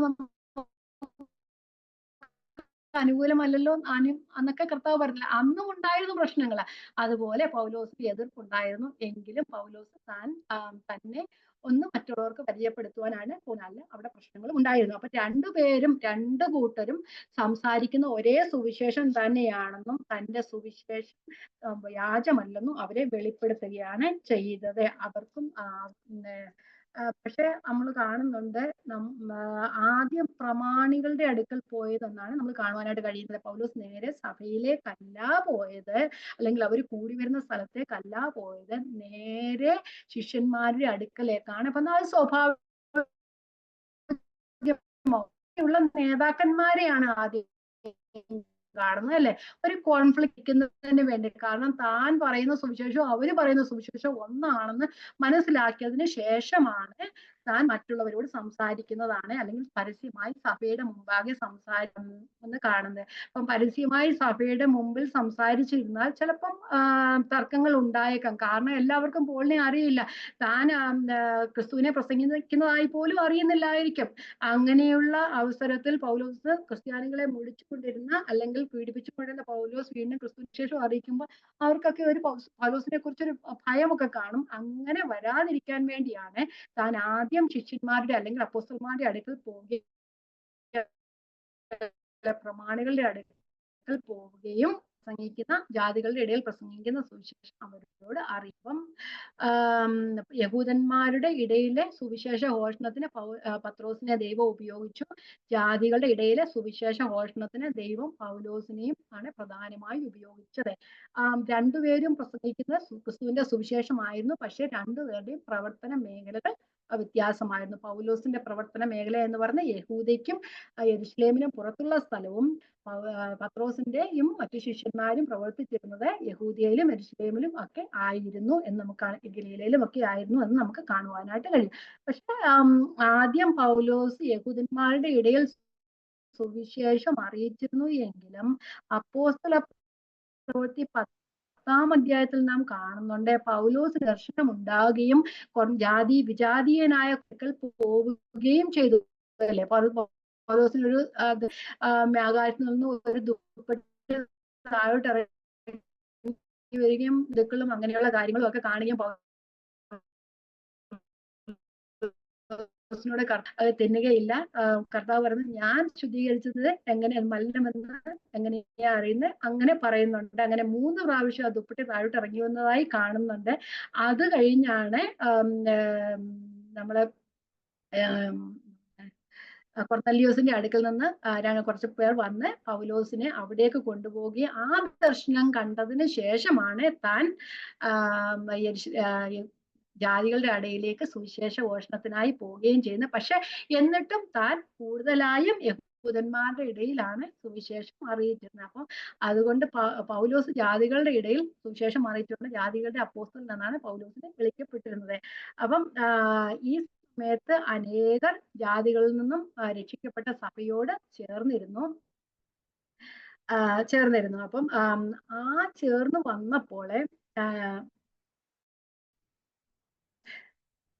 ചേർന്ന് വന്നപ്പോഴേ പക്ഷെ നമുക്ക് കാണുവാനായിട്ട് കഴിയും, നുഴഞ്ഞു കയറി വന്ന യഹൂദന്മാർ ചിലവര് ക്രിസ്തുവിൽ വിശ്വസിച്ചെങ്കിലും ആ പഴയ അവരുടെ വിശ്വാസത്തിൽ നിന്ന് അവർക്ക് മുഴുവനായിട്ട് വരുവാനായിട്ട് കഴിഞ്ഞിരുന്നില്ല. എന്നിട്ട് അവര് പറയുന്നുണ്ട്, ക്രിസ്തുവിലൂടെ വിശ്വാസമല്ല, മറ്റ് എന്തെങ്കിലും കൂടെ വേണം, പ്രത്യേകിച്ച് പരിച്ഛേദനയും കൂടെ വേണം, എന്നാൽ മാത്രമേ രക്ഷ സാധ്യമാകൂ എന്ന് പറഞ്ഞിരുന്നുണ്ട്. അപ്പം പക്ഷെ യഹൂദമതത്തിൽ വന്നപ്പോൾ അവര് പറഞ്ഞിരുന്ന ജാതികൾക്ക് ക്രിസ്ത്യാനികളാകണമെങ്കിൽ ആദ്യ യഹൂദന്മാരാണ്, പിന്നെ ക്രിസ്ത്യാനികളാകാം എന്നൊക്കെ പറഞ്ഞു പഠിപ്പിച്ചിരുന്ന എഴുതപ്പെട്ട വചനമൊന്നും ഇല്ലായിരുന്നു.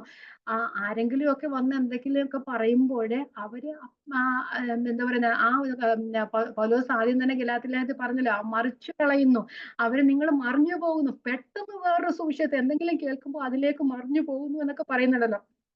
അപ്പൊ നുഴഞ്ഞു കയറി വന്ന കുറെ പേര് കുറെ ഉപദേശങ്ങളൊക്കെ അവരുടെ ഉള്ളിൽ, കാരണം അന്ന് പൗലോസൊക്കെ ആ സഭ സ്ഥാപിച്ചതിന് ശേഷം താൻ വേറെ സ്ഥലങ്ങളിലേക്ക് പോയി, അവിടെയൊന്നും ഇല്ലായിരുന്നു.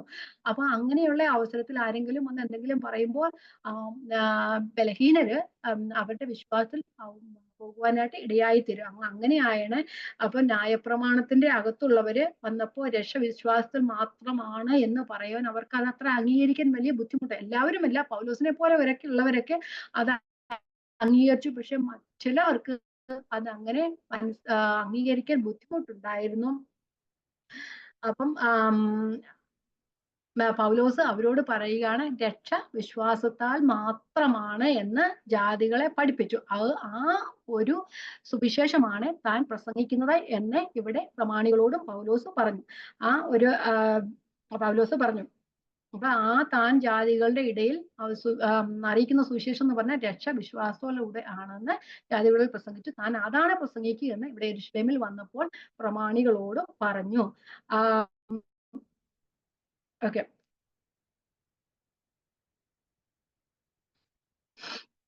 പിന്നെ നമുക്ക് കാണുവാനായിട്ട് കഴിയുന്ന വേറൊരു കാര്യത്തില് പത്രോസിനെ ശകാരിക്കുന്ന പൗലോസിനെയാണ് നമുക്ക് കാണുവാനായിട്ട് കാണുന്നത്.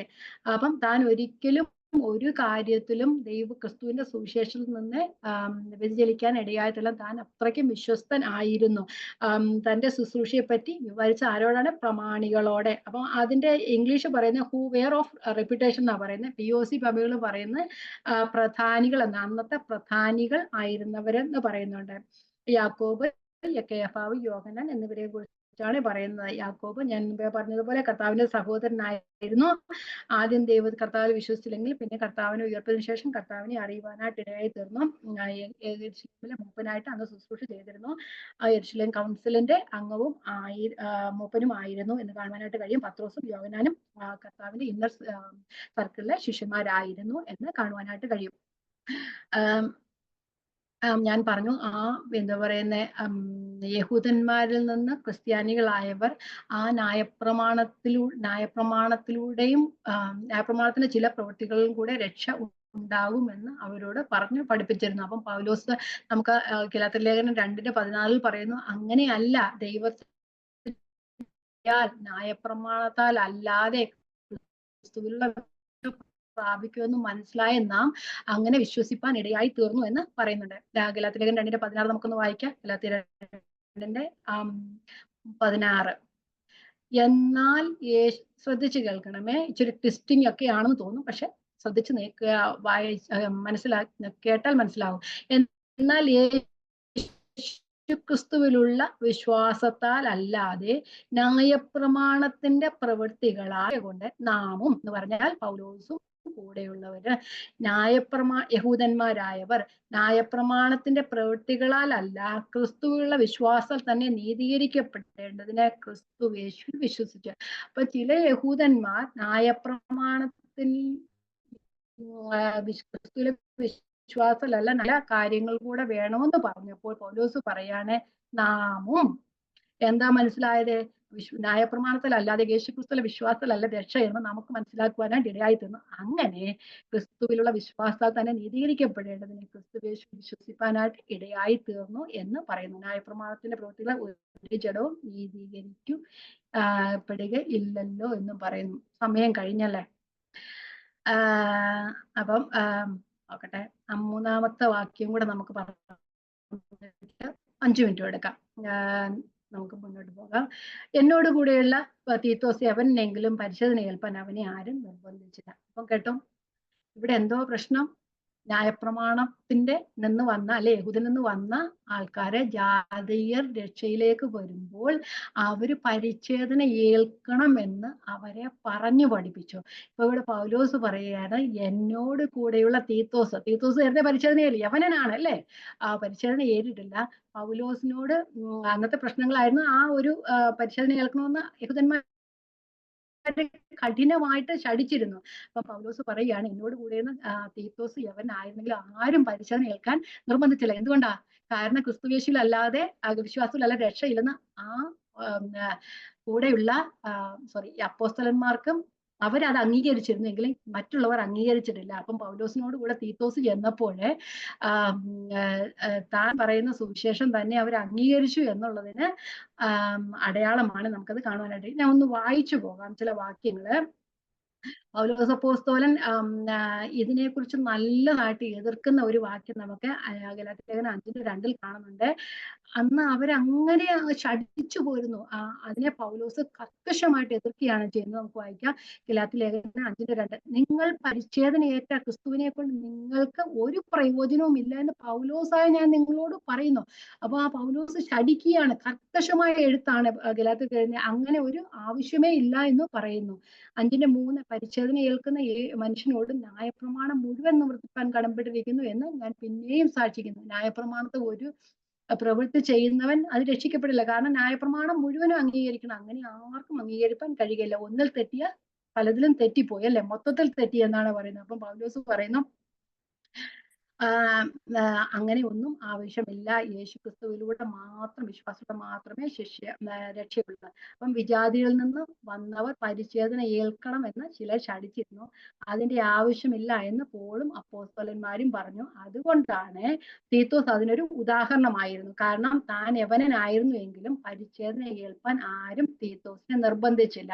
എന്ന് വെച്ചാൽ മറ്റ് അപ്പോസ്തലന്മാരെ പോലെ തന്നെ മറ്റ് അപ്പോസ്തലന്മാർ പൗലോസിനോട് കൂടെ വന്ന തീത്തോസിനെ അംഗീകരിച്ചു. അപ്പം പോൾ പ്രസംഗിച്ച സുവിശേഷം അവർ അംഗീകരിച്ചു എന്നതിന് തെളിവായിരുന്നു അതെ. അപ്പം ബർന്നബാസ് യഹൂദനായിരുന്നു, അതുകൊണ്ട് ബർന്നബാസിനെ പ്രശ്നമില്ല.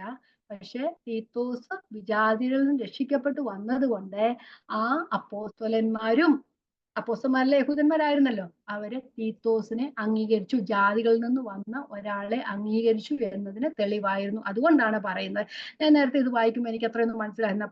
അപ്പം ഞാൻ പറയും, എനിക്ക് എന്തിനാ അങ്ങനെ എഴുതിയെന്ന് ഇപ്പം മനസ്സിലാവുന്നു. എന്നോട് കൂടിയുള്ള തീത്തോസ് എവിടെന്നെങ്കിലും പരിച്ഛേദന ഏൽപ്പാൻ അവനെ നിർബന്ധിച്ചില്ല. കാരണം തീത്തോസിനെ പൗലോസിനോട് ആർക്കും എതിരില്ലായിരുന്നു. പൗലോസ് പ്രസംഗിക്കുന്ന രക്ഷയുടെ സുവിശേഷത്തെ കുറിച്ച് ആർക്കും എതിരില്ലായിരുന്നു. അപ്പോസ്തലൻ അവനെ അംഗീകരിക്കും, തീത്തോസിനെ അംഗീകരിക്കും. പരിച്ഛേദന കേൾക്കണമെന്ന് ആരും നിർബന്ധിച്ചതുമില്ല. പൗലോസിനോട് കൂടെയുള്ളവരെ അംഗീകരിക്കും. പിന്നെ നമ്മൾ കാണുന്നുണ്ട് ബർന്നബാസിനും വലങ്കൈ സുവിശേഷം അല്ല മറന്നുപോയി. ഞാൻ വായിക്കാം. 8ാമത്തെ വാക്യമാണെന്ന് തോന്നുന്നു. ഓക്കെ. എങ്കിലും തൂണ് കണ്ടപ്പോൾ യാക്കോബും വ്യാധികളുടെ ഇടയിലും പക്ഷേ എനിക്കും ബർന്നബാസിനും കൂട്ടായ്മയുടെ വലങ്കൈ തന്നു എന്ന് പറയുന്നുണ്ട്. അവരെല്ലാം അംഗീകരിച്ചു. അവർ പറയുന്ന സുവിശേഷവും മറ്റുള്ളവർ യെരൂശലേമിൽ പ്രസംഗിക്കുന്ന സുവിശേഷവും ഒന്ന് തന്നെയാണെന്ന് അംഗീകരിക്കുവാനായിട്ട് കാരണമായി തീർന്നു. അപ്പം പൗലോസ് പറയുന്ന സുവിശേഷം നമ്മൾ പറയുന്ന സുവിശേഷം ഒന്ന് തന്നെയാണ്. എന്താ സുവിശേഷം? യേശു ക്രിസ്തുവിന്റെ വിശ്വാസമാണ് രക്ഷയ്ക്ക്. വേറൊരു മാർഗവും ചെയ്യേണ്ട കാര്യമില്ല. നമ്മള് വഴിപാടുകളോ ഒന്നും ചെയ്യേണ്ട കാര്യമില്ല. രക്ഷയ്ക്ക് ഒരേ ഒരു മാർഗം മാത്രമേ ഉള്ളൂ, ക്രിസ്തുവിലുള്ള വിശ്വാസം. ക്രിസ്തുവിനെ യേശുവിനെ കർത്താവ് എന്ന് വായുകൊണ്ട് ഏറ്റുപറയും, ദൈവം അവനെ മരിച്ചവരുടെ ഇടയിൽ നിന്ന് ഉയർപ്പിച്ചു എന്ന് വായുകൊണ്ട് വിശ്വസിക്കുകയും ചെയ്താൽ നീ രക്ഷിക്കപ്പെടും. ഹൃദയം കൊണ്ട് നീതിക്കായി വിശ്വസിക്കുകയും വായുകൊണ്ട് രക്ഷയ്ക്കായി ഏറ്റുപറയുകയും ചെയ്യുന്നു എന്ന് ദൈവത്തിന്റെ വചനം പറയുന്നു. അതുകൊണ്ട് നമ്മളെല്ലാവരും അതുപോലെയാണ് രക്ഷയിലേക്ക് വന്നത്. കർത്താവിനെ വിശ്വസിക്കുക മാത്രം ചെയ്യുക. കർത്താവ് എന്റെ പാപങ്ങൾക്ക് വേണ്ടി മരിച്ചു എന്ന് നാം ഹൃദയം കൊണ്ട് വിശ്വസിക്കുകയും വായുകൊണ്ട് ഏറ്റുപറയുകയും ചെയ്യണം. ദൈവം എല്ലാവരെയും അനുഗ്രഹിക്കട്ടെ. ദൈവത്തിന്റെ നാമം മഹത്വപ്പെടുമാറാകട്ടെ.